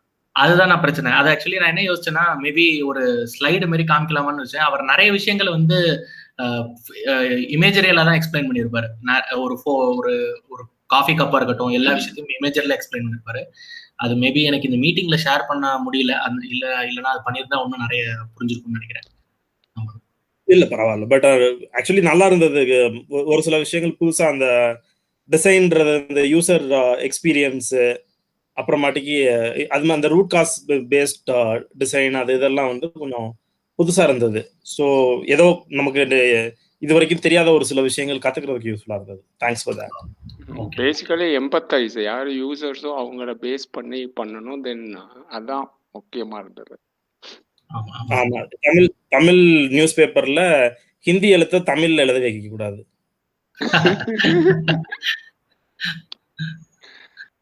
சரவணன் சக்தி தம்பி ரொம்ப அருமையான இது. ஆக்சுவலா இந்த புக்கை வந்து நான் சைக்காலஜிக்கலாவா இல்லை டெக்னிக்கல் இதாவா அப்ரோச்சா அப்படிங்கிறத விட எப்படின்னு எனக்கு தெரியல. ஆக்சுவலாக இது வந்து சைக்காலஜிக்கலாகவும் எக்ஸ்பிளைன் பண்ணியிருக்காரு. ஒரு ப்ராடக்ட்டை வந்து எப்படி அப்ரோச் பண்ணணும் அப்படிங்கிறத டெக்னிக்கலாக எவ்வளோ டெக்னிக்கலாக கொடுக்கணுமோ அந்தளவுக்கு டெக்னிக்கலாக கொடுத்துருக்கு. ஸோ அந்த வகையில் எனக்கு ரொம்ப யூஸ்ஃபுல்லாக இருந்துச்சு. ஏன்னா நான் ரீசெண்டாக தான் ஸ்டார்ட் அப்பில் ஜாயின் பண்ணேன். இங்கே இருக்கும்போது ஐஏஎஸ் இருக்கும்போது ரிசர்ச்சில் இருக்கும்போது எனக்கு வேற மாதிரி இருந்துச்சு, வேற மாதிரி டிசைனிங் இருந்துச்சு. ஸ்டார்ட் அப்பில் வரும்போது அந்த டிசைனிங் அப்ரோச்சஸ்லாம் வேற மாதிரி இருந்துச்சு. ஸோ இந்த புக் வந்து எனக்கு ஆல்மோஸ்ட் நாங்கள் ஃபாலோ பண்ணுறதெல்லாம் இருந்துச்சு. அப்படிங்கிறத விட இவங்க சொன்னதை தான் நாங்கள் ஃபாலோ பண்ணிட்டு இருக்கோம் அப்படிங்கிறது தான் எனக்கு தோணுது இப்போ. ஓகே சொன்னது தான். So it's quite nice. இந்த புக்கு வந்து நிறைய டெக்னிக்கல் இருக்கு. அதெல்லாம் நம்ம இந்த புக் வாங்கி நிறைய படிக்கலாம் அப்படிங்கிற மாதிரி தோணுது இப்போ. ஆமாண்ணா. இவர் வந்து இன்னொன்னு வந்து எமோஷனல் டிசைன் சொல்லி ஒரு தனியா ஒரு புக் எழுதியிருக்காரு. ஸோ அந்த விஷயங்களும் வந்து எமோஷனல் ஆஸ்பெக்ட்ஸை கேட்டர் பண்ணுது. ஸோ அதையும் நீங்க பாருங்க இன்கேஸ் டைம் கிடைச்சது. ஏன்னா நான் எப்பயுமே என்னுடைய கதைகள் என்னோட கதைகள்ல நான் எப்பயாவது சின்ன சின்ன கதைகள்லாம் எழுதும் போதெல்லாம் எனக்கு அடிக்கடி இந்த சின்ன சின்ன ஏதாவது பொருள்லாம் இன்ட்ரடியூஸ் பண்ணிகிட்டே இருக்கணும் அப்படிங்கிறது தோணிகிட்டே இருக்கும். ஏன்னா மக்கள் வந்து ஈஸியாக இருக்கக்கூடிய அடுத்த தலைமுறைக்கு ஈஸியாக இருக்கக்கூடிய ஒரு பொருளை வந்து இன்ட்ரடியூஸ் பண்ணிகிட்டே இருக்கணும்னு தோணும். ஸோ இவர் வந்து எப்படி அப்ரோச் பண்ணணும், என்ன இது இருக்குது, என்ன டிஃபெக்ட் இருக்குது அப்படிங்கிறத சொல்லும் போதெல்லாம் எனக்கு இன்னும் ரொம்ப இன்ட்ரெஸ்டிங்காக இருக்குது. நைஸ் தம்பி, தேங்க்ஸ். சரவணன் ஏதாவது சரவணா கேக்குதா? கேக்குது சார். நான் பேசுறது கேக்குதா? கேக்குது சார். ஓகே. இது ரொம்ப அருமையா இருந்தது. லைக் இன்னும் நான் ப்ராடக்ட் தான் டெவலப் பண்ணிட்டு இருக்கேன் என்னோட ரிசர்ச்ல. நானும் ஸ்டார்ட் அப் பண்ணணும்னு தான் நினைச்சிட்டு இன்னும் அந்த மாதிரி தான் கற்பனை பண்ணிக்கிட்டு இருக்கோம். பட் இந்த நேரத்துல வந்து இந்த மாதிரி இது சம்பந்தமா புத்தகம் நம்ம எதுவுமே ஸ்டார்ட் பண்ணதில்லை. ஸோ இந்த புத்தகம் வந்து கொஞ்சம் இம்ப்ரெஸ் பண்ணியிருக்கு. இதை வந்து ஸ்டார்ட் பண்ணலான் இருக்கேன். அதுக்கு நன்றி. அப்புறம் ஒரு கேள்வி, நீங்க சொன்னீங்களா இப்போ இந்த டிசைன் வந்து ஒரு 3 செப்பரேட் ஃபீல்டு உருவாக்கியிருக்கு அப்படின்ட்டு, இந்த யூஎக்ஸ் டிசைன் அப்படின்ட்டு. ஆமா, அதுல அந்த 3 ஃபீல்டு சொன்னீங்களா, யூஐ, அதை மட்டும் மறுபடியும் சொல்றீங்களா? ஆக்சுவலி கம்ப்யூட்டர் அப்ளிகேஷன்ஸ்க்கு என்ன சொல்லுவாங்கன்னா யூஐ யூஎக்ஸ்ன்னு சொல்லுவாங்க. யூஐன்றது அந்த ப்ராடக்ட்டை பொறுத்து ஒரு விஷயம், யூஎக்ஸ்ன்றது அந்த யூசரோட ஃபீட்பேக், அவரோட எக்ஸ்பீரியன்ஸ் எப்படி இருந்ததுன்றது அதுக்கேற்ற மாதிரி டிசைன் பண்ணுறது. ஓகே, யூஐன்றது அந்த கிராஃபிக்கல் இன்டர்ஃபேஸ் இல்லைங்களா? ஆமா, இப்போ நீங்க ஒரு ஆப் இருக்குன்னு வச்சுக்கோமே, அந்த ஆப்ல வந்து 2 விஷயம் பண்ணுவீங்க. ஒன்னு வந்து அந்த டிசைனர் வந்து டிசைன் பண்ணுவாரு, அது உங்க கண்ட்ரோல்ல கிடையாது. பட் ஆனா அந்த யூசர் வந்து எப்படி இன்டராக்ட் பண்ணுவாருன்றது தான் இன்டராக்ஷன் டிசைன். ஓகே, அந்த பின்னாடி இருக்க கோட் நீங்க ஆட் பண்ணா இந்த இடத்துல வந்து நிக்கும் அந்த மாதிரி. ஆமா, இது பிரஸ் பண்ணா இந்த அமேசான்ல ஆட் கார்டு கொடுத்துட்டு நம்ம போவோம், டோட்டலா எல்லாமே அந்த ஃபைனல்ல கார்ட்ல வந்து நிக்கும். ஆமா, அதேதான். சோ அது வந்து எனக்கு அதை பார்த்தோன்னே தெரிஞ்சிடும். ஓகே, இதுதான் அடுத்து வந்து பைனோ தான் கொடுக்கணும் அப்படின்ற மாதிரி. சோ அப்ப யூசர் அழகா இதை இன்டராக்ட் பண்ண போவாரு. ஓகே, பைனோ அடுத்து போகணும் அப்படின்ற மாதிரி. சோ இதுதான் இன்டராக்ஷன் டிசைன். அப்புறம் இதுல இந்த மெமரி அதை பத்தி டிஸ்கஸ் பண்ணியிருந்தார் author. So long term, short term, அதெல்லாம் நம்ம ஏன் தெரிஞ்சுக்கணும்? ஸோ இப்போ நான் என்ன சொல்றது, இப்போ நீங்க ஒரு ப்ராடக்ட் டிசைன் பண்றீங்கன்னு வச்சுக்கோமே, லைக் ஒரு சின்ன விஷயமா இருக்கட்டும், அது வந்து அந்த யூசருக்கு வந்து எந்த மெமரி யூஸ் பண்ணி அந்த ப்ராடக்ட்டை யூஸ் பண்றாருன்றத நம்ம வந்து அனலைஸ் பண்ணி ஆகணும். இல்லைன்னா வந்து அவர் என்ன ஆவார்னா, நம்ம லாங் டேர்ம் மெமரி யூஸ் பண்ணி அவர் அதை வந்து பண்றாரு அப்படின்ற போது அந்த பொருளுக்கு நம்ம நிறைய வந்து டெஃபினிஷன்ஸ் கொடுக்க தேவையில்லை. ஏன்னா மக்களுக்கு வந்து ஒரு வாட்டர் பாட்டில் எடுக்கிறோம், அந்த வாட்டர் பாட்டிலோட கேப் இப்படிதான் ஓப்பன் பண்ணணும்னு பழகி வச்சிருக்கோம். ஸோ அந்த பொருளுக்கு அவங்க வந்து டெஃபினிஷன்ஸ் கொடுக்க தேவையில்லை, எந்த விஷயங்களும் பண்ண தேவையில்லை. பட் ஆனா வந்து நான் ஒரு என்ன சொல்றது, இப்போ ஒரு ஸ்பேஸ்ஷிப்குள்ள போறோம், அந்த ஒரு என்ன சொல்றது, ஒரு ஸ்பேஸ் கேப்சூல் உள்ள மாதிரி ஒரு டிரான்ஸ்போர்டேஷன் சிஸ்டம் உள்ள போறோம். அதுல 1000 பட்டன் இருக்கு அப்படின்னா அந்த 1000 பட்டனுக்கும் கரெக்டான ஸ்பெசிஃபிகேஷன்ஸ் இருக்கணும் அப்படின்ற போது அது வந்து அங்க ஷார்ட் டேர்ம் மெமரி தான் ஒர்க் ஆகுது. பட் ஆனா அதுக்கு ஒரு மேனுவல் தேவைப்படுது நான் அதை யூஸ் பண்றது. ஸோ அங்க வந்து அந்த யூசருக்கு வந்து ஷார்ட் டேர்ம் மெமரி அப்ளை ஆகுதா, லாங் டேர்ம் மெமரி அப்ளை ஆகுதான்ற டிஃபரன்ஷியேஷன் ரொம்ப இம்பார்ட்டண்டா இருக்கும். ஓகே, ஸோ அந்த ப்ராடக்ட்டை யூஸ் பண்றப்ப அந்த அந்த எவ்வளவு மென்டல் பவர் யூஸ் பண்றாங்க அப்படின்றத நம்ம குவான்டிஃபை பண்ணணும் அதுக்கு முன்னாடியே. அதெல்லாம் ஆமா, அதை நம்ம வந்து ஒரு ஸ்டடியாவே பண்ணி பார்ப்பாங்க, ஒரு என்ன நடக்குது அப்படின்ற மாதிரி, மெமரி எவ்வளவு யூஸ் பண்றாங்கன்ற மாதிரி. அதுக்கு வந்து பேர் வந்து காக்னிட்டிவ் லோட் அனாலிசிஸ் நினைக்கிறேன். ஆமா, அதுதான் சொல்லுவாங்க.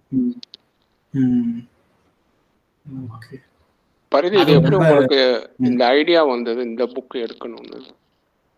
ஆக்சுவலி சார் எனக்கு வந்து நான் ப்ராடக்ட் டிசைன் டிபார்ட்மெண்ட் தான். ஸோ அதனால எனக்கு வந்து எனக்கு இதை பத்தி ஒரு ஐடியா இருந்தது முன்னாடியே. இந்த புக் முன்னாடியே படிச்சிருக்கேன்.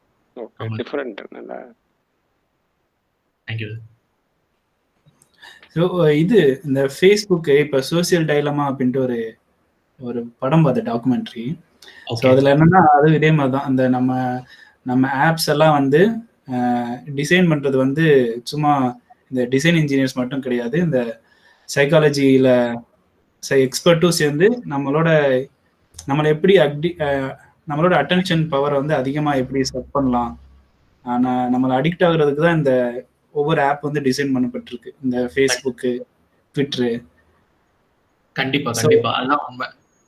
ஸோ அதே மாதிரி தான் இந்த இந்த இந்த புக்கும் சொல்ல வர்றது. ஆமா, இவர் வந்து என்னன்னா இவர் வந்து ஆப்பிள்ல ஒர்க் பண்ணதுனால இவர் more about privacy concern. But ஆனா வந்து உண்மையா சொல்லணும்னா எந்த ஒரு டிவைஸுமே வந்து உங்களோட போதையை தூண்டணும், நீங்க திருப்பி திருப்பி அதை யூஸ் பண்ணணும் அப்படின்ற மாதிரி தான் கான்செப்டே. அப்பதான் வந்து ஆனா அதுல வந்து அதுலயே சேச்சுரேட் ஆயிராம இன்னொரு ப்ராடக்ட் வரும்போதும் அதுக்கு நம்ம மாறி போற அளவுக்கு பாத்துப்பாங்க இந்த இவங்க எல்லாம். இப்போ நீங்க ஃபேஸ்புக் மட்டும் இருக்க, ஃபேஸ்புக் இன்னொரு ப்ராடக்ட் இன்ஸ்டாகிராம்னு ஒண்ணு வாங்கி அதை ரிலீஸ் பண்ணும் போதும் நீங்க அதுக்குள்ளேயும் எப்படி உள்ள கொண்டு வரதுன்றத இவங்க இன்டைரக்டா டேப் பண்ணிடுவாங்க உங்க சைக்காலஜி, நீங்க உங்களோட பேட்டர்ன்ஸ் வச்சு. ஆமா, ஒண்ணு சொல்ல போனா நம்மளோட எல்லா டேட்டாவுமே இன்னைக்கு ரெக்கார்ட் ஆகிட்டு தான் இருக்குது. நம்ம கூகுள்ல பேசுறதா இருக்கட்டும். ஒரு சின்ன எக்ஸாம்பிள் சொல்லணும்னா, நானும் திவின் தெரியும்ல உங்களுக்கு, திவினும் வந்துட்டு ஒரு சின்ன தமிழ் ஒரு படத்தை பத்தி பேசிட்டு இருக்கோம். அடுத்த நாள் வந்து to you want to see this movie அப்படின்னு வருது. சோ இது வந்து எந்த லெவலுக்குன்னா, நான் என் மைக்ரோஃபோன் எனேபிள் பண்ணல, எதுவுமே பண்ணல, பட் ஆட்டோமேட்டிக்கா அது கூகுளுக்கு தெரியுது. அப்படின்னா எப்படி தெரியுது? அதுக்கு யாருக்குமே பதில் இல்லை.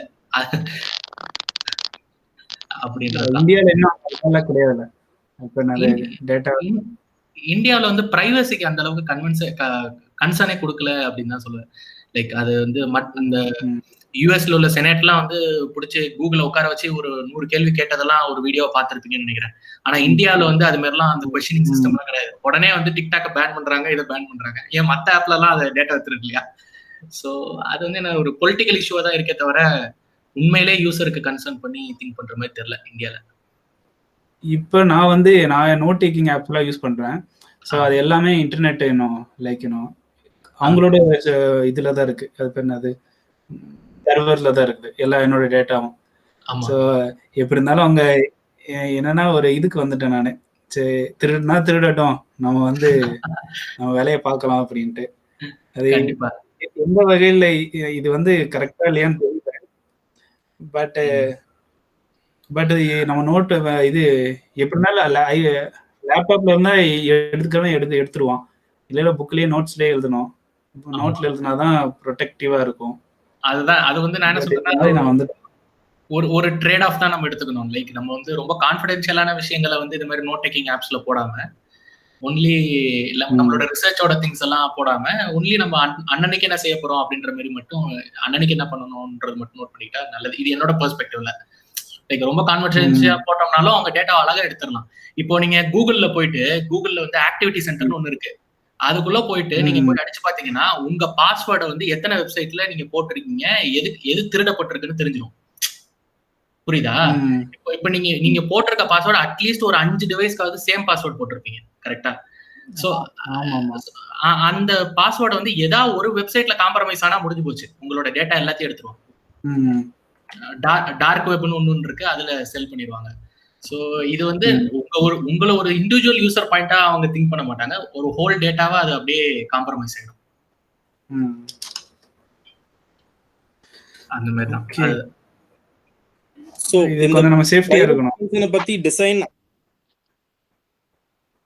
அண்ணா இல்ல சரவணன் சொல்லிட்டு இருந்தாரு. சாரி, முடிங்க சரவணன், அதுக்கு அடுத்து நான் வரேன். இல்ல நம்ம சேஃப்டியா இருக்கணும்னு சொல்லி முடிச்சிட்டேன், அவ்வளவுதான், வேற ஒண்ணும் இல்ல.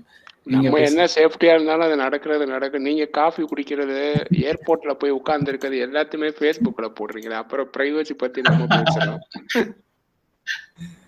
இப்போ இப்போ பாருங்க, இப்போ பாத்தீங்கன்னா இவர் ஆப்பிள் இருந்தாருன்னு சொல்லியிருந்தீங்க இல்லையா, அதனாலதான் அது விஷயமாவே ஒரு ஃபாலோ அப் கொஸ்டின். அதே மாதிரி இப்ப பிரைவசி பத்தி பேசினதுனால இப்பயுமே ஆப்பிளோடைய விளம்பரம் பாத்தீங்கன்னா ஐபிஎல்ல வர்றது வந்து பிரைவசின்றத மட்டும்தான் அவன் வந்து ஸ்பெசிபிக்கா போடுறான். வேற எதையுமே வந்து அவனோட ஃபீச்சர்ன்ற மாதிரி காட்டுறது இல்ல. டிசைன் மத்த விஷயங்கள்லாம் இருந்தாலும் அதுவும் பெருசா காட்டுறான். இப்போ ஒரு இந்தியா மாதிரியான ஒரு கண்ட்ரில இந்த மாதிரியான ஒரு ஒரு டிசைனுக்கு வந்து எந்த அளவுக்கு வந்து ஒரு மரியாதை இருக்கும்னு நினைக்கிறீங்க? யூஎஸ்ல இல்ல மத்த இடங்கள்ல இப்ப அவர் எழுதியிருந்தது வந்து ஒரு யூஎஸ் கான்டெக்ட்ல வந்து பல விஷயங்கள் வந்து நிச்சயமா வந்து பெரிய லெவல்ல வந்து கன்சியூமர்ஸ் வந்து எதிர்பார்ப்பாங்க, கிடைக்குது, அதெல்லாம் ஓகே. இந்தியால ஒரு இந்தியா சென்ட்ரிக் ப்ராடக்ட்னு வர்றப்போ இந்த மாதிரி இவ்வளவு டீப்பா டிசைனை பத்தி எல்லாம் யாராவது யோசிச்சு பண்ணுவாங்கன்னு நினைக்கிறீங்களா? ஆனா ஒரு சிம்பிள் எக்ஸாம்பிள் கொடுக்கணும்னா, இந்தியாவை பொறுத்த வரைக்கும் ஒரே ஃபர்ஸ்ட் பேராமீட்டர் வந்து எக்கனாமிக் இதுதான். வேற எதையுமே வந்து கஸ்டமர்ஸ் வந்து கண்டுக்கிறதே கிடையாது. என் டேட்டா திருடுறியா, திருடிட்டு போ. இப்ப சரவணா சொன்ன மாதிரி தான் நானும் எல்லாருமே அப்படிதான் நினைக்கிறேன். நான் வந்து சரவணாவோ நானோ ஜென்ரலைஸ் அப்படி இருக்கும்னு நினைக்கல. எல்லாருமே என்ன நினைக்கிறோம், சீப்பா கிடைக்குதா, ஜியோ சிம் கார்டு ஃப்ரீயா கிடைக்குதா, உடனே வாங்கி நம்ம யூஸ் பண்ணிக்கிறோம். சோ மெயின் வந்து இங்க இந்தியாவில் உள்ள ஒரு பெரிய பிரச்சனை என்னன்னா, கஸ்டமர்ஸோட மைண்ட் செட் வந்து அஃபர்டன்ஸ் இல்ல, அஃபர்டன்ஸ் சொல்ல முடியாது, அஃபர்டபிலிட்டி.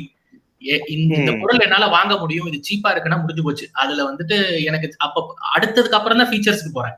இப்போ நீங்க மொபைல் மார்க்கெட்டே பாத்துக்கிட்டீங்கன்னா, நான் ஆல்ரெடி சொன்ன மாதிரி தான், எல்லா மொபைலும் ஒரே ஃபீச்சர் தான், எல்லாம் ஒரே ரேட்டு தான், எதுக்கு வாங்க போறேன்னா அப்படின்ற கன்ஃபியூஷன் தான். அல்டிமேட்டா வந்து அந்த லெவலுக்கு கம்பெனிஸ் காம்படிட் பண்ண ஆரம்பிச்சிருச்சு இந்தியன் மார்க்கெட்ல.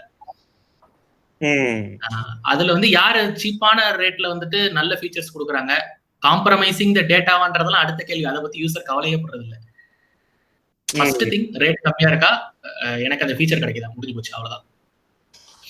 ஆனா இதுல வந்து கேபிட்டலைஸ் பண்றது யாருன்னு பாத்தீங்கன்னா, இப்போ மெயினா வந்து ஒரு ப்ராடக்ட் கம்பெனியை வச்சுக்கிட்டு வெளில வர்றது, இந்தியா விட்டு வெளில வரதெல்லாம் ரொம்ப ரொம்ப கஷ்டம்.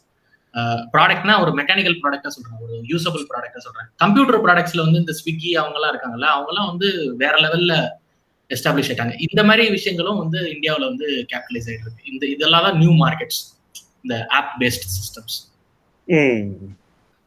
ஸோ அந்த ஆப் பேஸ்ட் சிஸ்டம்ஸ்லயே வந்து டிசைன்றது வந்து எந்த அளவுக்கு இருக்குன்னு நினைக்கிறீங்க? இப்போ ஒரு எக்ஸாம்பிள் சொல்லணும்னா, ஆக்சுவலி இதை வந்து ரிவர்ஸ் எக்ஸாம்பிளா நான் சொல்லுவேன். அமேசான் வந்து எனக்கு எப்பயுமே வந்து யூஸ் பண்றதுக்கு வந்து ஒரு கன்வீனியன்டான ஆப்பாவோ இல்ல வெப்சைட்டாவோ இருந்ததே கிடையாது. பிளிப்கார்ட் வந்து லாட் மோர் ஈஸியர், யூசர் ஃப்ரெண்ட்லின்னு நான் சொல்லுவேன், என்னோட பாயிண்ட் ஆஃப் வியூல. ஓகே. அமேசான் வந்து ரொம்ப கொஞ்சம் காம்ப்ளெக்ஸா வச்சிருப்பான். அவன் அந்த ஃபீச்சர்டு அது இதெல்லாம் வந்து நம்ம தேவையில்லாத பொருளை விட்டுட்டு அவன் நமக்கு எதெல்லாம் தேவையில்லையோ அதை தான் முதல்ல காட்டுறான். அதுல பிளிப்கார்ட்ல அட்லீஸ்ட் போட்டோம்னா முதல்ல தேவையானது அதுல போட்டிருக்கிற படி அதை வந்து நம்ம ஃபில்டர் பண்ணோம்னா ப்ராப்பரா அந்த ரிசல்ட்ஸ் வருது. அப்பனா உங்களை ரொம்ப ட்ராக் பண்றான்னு அர்த்தம் பிளிப்கார்ட். நீங்க எதாவது பாக்குறீங்க, எதாவது சர்ச் பண்றீங்கன்றத பிளிப்கார்ட்டுக்கு கூகுள் டேட்டாவை கொடுத்துட்டு இருக்கான் அப்படின்னு அர்த்தம்னு நினைக்கிறேன். இப்போ இந்த பிரைவசில இன்னொரு இது என்னன்னா, இந்த டக் கோ அப்படின்னு சொல்லிட்டு ஒரு பிரவுசர் வருது. அவனுமே சர்ச் இன்ஜின். அவன் குரோம் மாதிரி பிரவுசர் வச்சிருக்கிறான். அவன் என்னன்னா, குரோமுக்கு பதிலா இதை யூஸ் பண்ணுங்க, நாங்க வந்து எந்த டேட்டாவையுமே வந்து ஸ்டோர் பண்றது இல்ல, இல்லைன்னா உங்களை ட்ராக் பண்றது இல்ல அப்படின்னு சொல்றான். அப்படி ஒரு டிசைன் வந்துமே அது ஏன் பாப்புலரா ஆக மாட்டேங்குது? இந்தியான்னு இல்ல, வெளியிலயுமே பெரிய லெவல்ல ஆன மாதிரி தெரியல. ஒரு சின்ன எக்ஸாம்பிள் சொல்லணும்னா, நான் வந்து தமிழ் பறவையில நம்ம ஒரு டிஸ்கஷன் நடக்கும்போது குரூப்ல ஒரு சின்ன சண்டை வந்துருச்சு. என்னன்னா, நான் வாட்ஸ்அப் போட்டுட்டு இதுக்கு மாத்துறேன், வேற ஆப்புக்கு மாத்துறேன் குரூப் அப்படின்றது ஒரு கான்ஃபிளிக்ட்.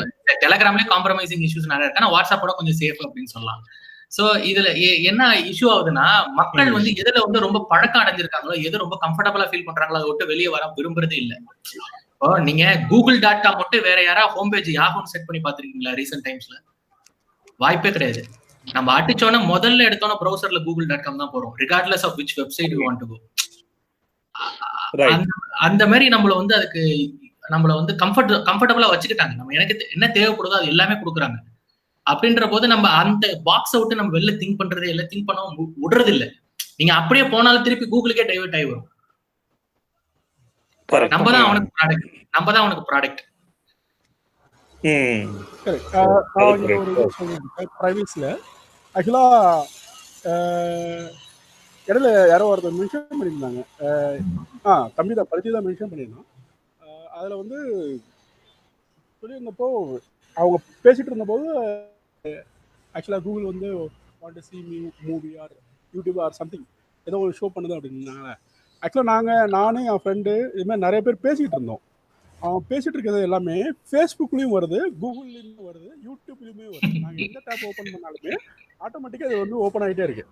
ஸோ எங்களுக்கு வந்து பயம், சரி ரைட்டு இதுமாதிரிலாம் பண்ணக்கூடாது அப்படிங்கிறதுக்காக நாங்கள் என்ன பண்ணோம் அப்படின்னா இருக்கிற ஆப்பில் அன்இன்ஸ்டால் பண்ணிட்டு திருப்பி வந்து எந்தெந்த ஆப்லாம் மீன்ஸ் நிறைய ஆப் இருக்கும் நம்மள்ட்ட, எல்லா ஆப்புமே அன்இன்ஸ்டால் பண்ணிட்டு யூடியூப் முதல்கொண்டு அன்இன்ஸ்டால் பண்ணிட்டு வாட்ஸ்அப் முதல்கொண்டு அன்இன்ஸ்டால் பண்ணிட்டு எதுதான் நம்ம திருப்பி பேசுவோம் அப்படின்ட்டு திருப்பி பேசும்போது ஃபேஸ்புக்குமே அன்இன்ஸ்டால் பண்ணிட்டோம், திருப்பி பேசணும். அப்போ பேசும்போது திருப்பி வந்து நாங்கள் சர்ச் பண்ணும்போது கூகுள் தான் ஃபர்ஸ்ட் வந்து நாங்கள் என்ன பேசுகிறோமோ அது வந்து காட்டுது. ஸோ இதில் மெயின் திருடன் வந்து கூகுள் தான், இதில் எந்த ஒரு மாற்றமே இல்லை. சரி அப்படின்ட்டு ஓகே இனிமேல் கூகுள் குரோமே யூஸ் பண்ணக்கூடாது, ஃபயர் பாக்ஸு எதுவுமே யூஸ் பண்ணக்கூடாது, யாஃபுமே யூஸ் பண்ணக்கூடாது, எல்லாமே அவங்க வாங்கிட்டாங்க எதுவுமே யூஸ் பண்ணக்கூடாது அப்படின்னு சொல்லிட்டு இப்போ நான் கூகுள் குரோம் யூஸ் பண்ணுறது ஃபுல் அண்ட் ஃபுல் நிறுத்திட்டேன். பிரேவ் அப்படின்னு சொல்லிட்டு பிரேவ் BRAV ஆக்சுவலாக பிரேவ் அப்படிங்கிறது ஒரு அது ஒரு ப்ரௌசர். அந்த ப்ரௌசர் வந்து நீங்கள் ஓப்பன் பண்ணீங்க அப்படின்னா அது ஃபுல் அண்ட் ஃபுல் ஆக்சுவலாக அது ஒரு ஸ்டார்ட் அப் மாரி தான். அவங்க வந்து இதுமாரி அன்வான்ட் ஆடு உங்களோட ட்ராக்கிங் எதுவுமே இது பண்ண மாட்டாங்க, உங்களுக்கு ஓப்பனாகவே கொடுத்துருவாங்க. நாங்கள் இதுமாரி ப்ரைவசி நான் உங்களோட ப்ரைவசி உங்களுக்கு காப்பாற்றுறோம், நாங்கள் எதுவுமே நாங்கள் ட்ராக் பண்ணல, உங்களுக்கு எந்த ஆடுமே கொடுக்க மாட்டோம் அப்படின்ட்டு. ஒன்றுமே இல்லை, நீங்கள் இப்போ கூட நீங்கள் போயிட்டு நீங்கள் நீங்கள் செல் வச்சுருந்தாலுமே பிரேவுங்கிற ஆப் இன்ஸ்டால் பண்ணிவிட்டு அந்த ப்ரௌசர் இன்ஸ்டால் பண்ணிவிட்டு கூகுள் குரோமையும் ஓப்பன் பண்ணிக்கிங்க, பிரேவும் ஓப்பன் பண்ணிங்க, thehindu.com அப்படின்ட்டு போட்டு இது பண்ணிக்கிங்க. நீங்கள் ஸ்க்ரோல் பண்ணிட்டே வாங்க, ஹிந்துவில் நீங்கள் ஹிந்து பேப்பரை நீங்கள் ஓப்பன் பண்ணீங்க அப்படின்னா எவ்வளோ ஆடு வருதுன்னு உங்களுக்கு நல்லாவே தெரியும். அதே இதை பிரேவில் போய் ஓப்பன் பண்ணி பாருங்கள், நீங்கள் எவ்வளோ டிஃபரன்ஸ் இருக்குன்னு நீங்கள் பார்த்துருவீங்க.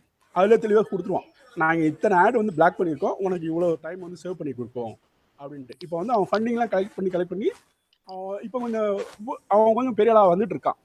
கூகுளுக்கு ஈக்குவல்லாம் சொல்ல முடியாது, ஆனால் அந்த இதுக்கு வந்துடுவான் அவன். ஏன்னா அது வந்து MIT ஆக்சுவலாக MITயில் இருக்கவங்களும் சில ஹார்வர்டில் இருக்கவங்களும் சேர்ந்து செய்கிற ஒரு ப்ராஜெக்ட் அது. ஸோ அதை ஃபாலோ பண்ணுங்க, அந்த ப்ரைவசி வந்து கொஞ்சம் அதில் வந்து உங்களுக்கு காப்பாற்றப்படும். கண்டிப்பா 33,000 பிளாக் பண்ணி ரொம்ப டவுன்லோட் பண்ணி சார் நீங்க எதை சொல்ல வந்தீங்க? நான் 33,135 trackers and ads blocked. நானும் டவுன்லோட் பண்றேன் செக்ஷன் இன்னைக்கு. ஆமா, அதனால 27 minutes டைம் சேவ் தான். ஆமா சார், எல்லாமே தெரியும். இந்த பிரைவேசில நீங்க சொல்றீங்களா, எனக்கு வந்து ஓகே தான். ஏன்னா இப்ப நான் யூடியூப்ல நான் பாட்டு கேட்கறேன்னா எனக்கு பிடிச்ச பாட்டு ஒரு பாட்டு போட்டு விட்டா போதும், அது பாட்டுக்கு ஒரு 3 மணி நேரம் 4 மணி நேரம் எனக்கு பிடிச்ச பாட்டா வந்துட்டு இருக்கு. கூகுளுக்கு தெரியுது எனக்கு என்ன பாட்டு பிடிக்கும்ட்டு. ஸோ இது எனக்கு கன்வீனியன்ட்டா தானே இருக்கு. அது கரெக்ட். இன்னொரு விஷயம் சொல்றேன், இது வந்து கம்ஃபர்ட் லெவலா இருக்கிற வரைக்கும் ஓகே. அடுத்த லெவலுக்கு போயிட்டு இப்ப நம்ம வந்து இந்த ரிஸ்ட் பேண்ட் அதெல்லாம் போடுறோம்ல, சோ அதுல இருந்து உள்ள டேட்டாவும் போகுது ஹெல்த் கம்பெனிஸ்க்கு. நம்ம எப்போ வந்து சிக்காவும் எப்போ இதாகும் அப்படின்றதெல்லாம் கரெக்டா கண்டுபிடிச்சு நமக்குன்னு ஒரு மெயில் வரும், இதனால நீங்க இது பண்றீங்களா, இதுக்கு ஒரு இன்சூரன்ஸ் போட்டுக்குங்க அப்படின்ற மாதிரி. அது மட்டும் இல்லாம நம்ம என்ன போன்ல பேசுறோம்ன்றது கூட ரெக்கார்ட் ஆகி இருக்கு. அதை நம்மளோட பிசினஸ் ஒரு பெரிய பெரிய கம்பெனிஸ் எல்லாம் வந்து அவங்களோட பிசினஸ் சீக்ரெட் பேசிக்கிறது கூட இந்த மாதிரி பெரிய பிளாட்ஃபார்ம் சொல்லியா கூட லீக் ஆக வாய்ப்பு இருக்கு. பட் ஆனா அது தெரியறது இல்லை, அவ்வளவுதான். அது எவ்வளவு லாஸ் உருவாக்குறது தெரியறது இல்லை. பிளஸ் வந்து அதுக்கான இதுவுமே வேணும், அந்த ஹேக்கிங் இந்த இதுவுமே வேணும். அது ரொம்ப டீப்பா போகணும் ஆக்சுவலா. இப்போ ரீசெண்டாக பார்த்தேன் அப்படின்னா, நான் இன்னமும் என்னோட லேப்டாப்லயா இருக்கட்டும் இல்லை என்னுடைய மொபைல்லையா இருக்கட்டும், நான் மேக்ஸிமம் வந்து கேமரா வந்து மறைச்சு தான் வைப்பேன் எப்பயுமே. ஆட்டோமேட்டிக்காவே அது வந்து டிடெக்ட் ஆகுது. சில டைம்லாம் பார்த்தீங்கன்னா ஆட்டோமேட்டிக்காக டிடெக்ட் ஆகுது. ஆட்டோமேட்டிக்காக நம்ம இது பண்ணுறதெல்லாம் ரெக்கார்டிங் பண்ணுறது அப்படிங்கிட்டு ஆக்சுவலாக ஒரு ஆப் இருக்கு, ஒரு சாஃப்ட்வேர் இருக்கு, அது நீங்கள் பார்த்தீங்கன்னாவே தெரியும். ஆட்டோமேட்டிக்காகவே அவங்களே ஓப்பன் பண்ணி அவங்களே ரெக்கார்ட் பண்ணலாம். ஸோ அதுமாரி ஆப்ஷன்ஸ்லாம் இருக்கு.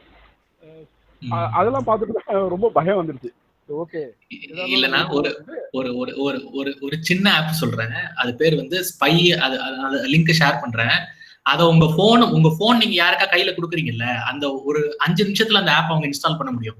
இன்ஸ்டால் பண்ணிட்டு உங்க போன்ல வர மெசேஜஸ், நீங்க என்ன போன் பேசுறீங்க அதோட ரெக்கார்டிங்ஸ் இன்க்ளூடிங் அவங்களுக்கு வந்து கிளவுட்ல போய் கிடைக்க வாய்ப்பு இருக்கு. அந்த ஆப் நீங்க இன்ஸ்டால் பண்ணிருக்கீங்கன்னா உங்களுக்கு தெரியாமே, லைக் அந்த ஆப்போட ஐகான் கூட இருக்காது உங்களுக்கு. அந்த மாதிரி எல்லாம் வந்துருச்சு இன்னைக்கு. இது யாரோ ப்ரெசென்ட் பண்ணாங்க டெட் டாக்லயோ எதுலயோ இப்போ சமீபத்துல பார்த்தேன் நான். இது ரீசெண்டா வந்துட்டு எப்படின்னா அந்த தெஃப்ட் விஷயத்துக்காண்டி உருவாக்குனது, அந்த சிஸ்டத்தை இப்படி மிஸ்யூஸ் பண்ண ஆரம்பிச்சிட்டாங்க. அதாவது அவன் ஆடியன்ஸ்ல இருந்தே ஒரு போனை வாங்கிட்டு இது பண்ணுவான், கடைசியில அதுக்கு என்னென்ன மிஸ்டு கால் வந்தது எல்லாம் த ஸ்பீக்கர் டெல்ஸ். ஆமா ஆமா. கூகுள் வந்து அவன்கிட்ட பார்த்தோம் அப்படின்னா கூகுள் குரோம் அப்படியோ இல்லை ஏதாவது கூகுள்ட்டு ஓப்பன் பண்ணி பார்த்தோம் அப்படின்னா அவனுக்கு வந்து ஏகப்பட்ட டிபார்ட்மெண்ட் வச்சிருப்பான். யூடியூப்ல இருந்து, கூகுள் டிரைவ்ல இருந்து, கேலண்டர்ல இருந்து ஏகப்பட்டது வச்சிருப்பான்.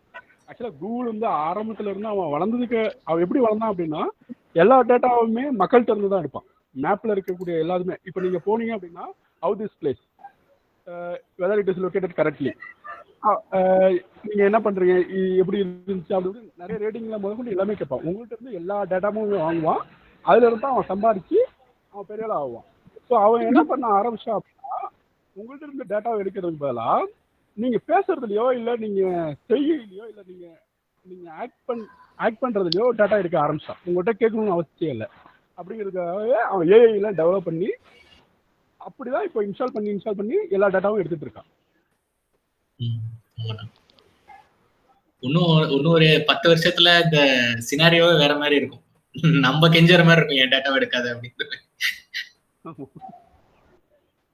பட் இப்ப ஆண்ட்ராய்டு ஆப்ல வந்து இப்ப புதுசா வந்த ஓஎஸ்ல எல்லாம் இது இருக்கு, பெர்மிஷன் கொடுக்கலாமே நமக்கு, இந்த ஆப் எந்தெந்த ஆப்லாம் என்னென்ன யூஸ் பண்ணலாம் அப்படின்ட்டு. ஸோ அது மாதிரி நம்ம பிளாக் பண்ணுவோம். அதுதான் சரவணா, அது வந்து லைக் நீங்க அதை டினை பண்ணி வச்சிருந்தாலும் உங்களோட டேட்டா போயிட்டு இருக்கும். அதையும் நான் ஒரு தடவை செக் பண்ணி பார்த்தேன், டினை பண்ணிட்டு பார்த்தேன். அப்ப கூட அது வந்து டேட்டா எடுத்துக்கிட்டு தான் இருக்குது. லைக் அதை நீங்க ஒரு தடவை ட்ரை பண்ணி பாருங்க. லைக் கூகுள் விஷயத்துல மட்டும் நீங்க வந்து எந்த விஷயமே டினை பண்ண முடியாது. அப்படியே நீங்க டினை பண்ணாலும் திருப்பி அது ஆக்டிவேட் ஆகிக்குது. அது கூகுளை பொறுத்த வரைக்கும். மற்ற ஆப்ஸுக்கு வந்து அது எப்படின்னு தெரியல, பட் ஆனா கூகுள் பொறுத்த வரைக்கும்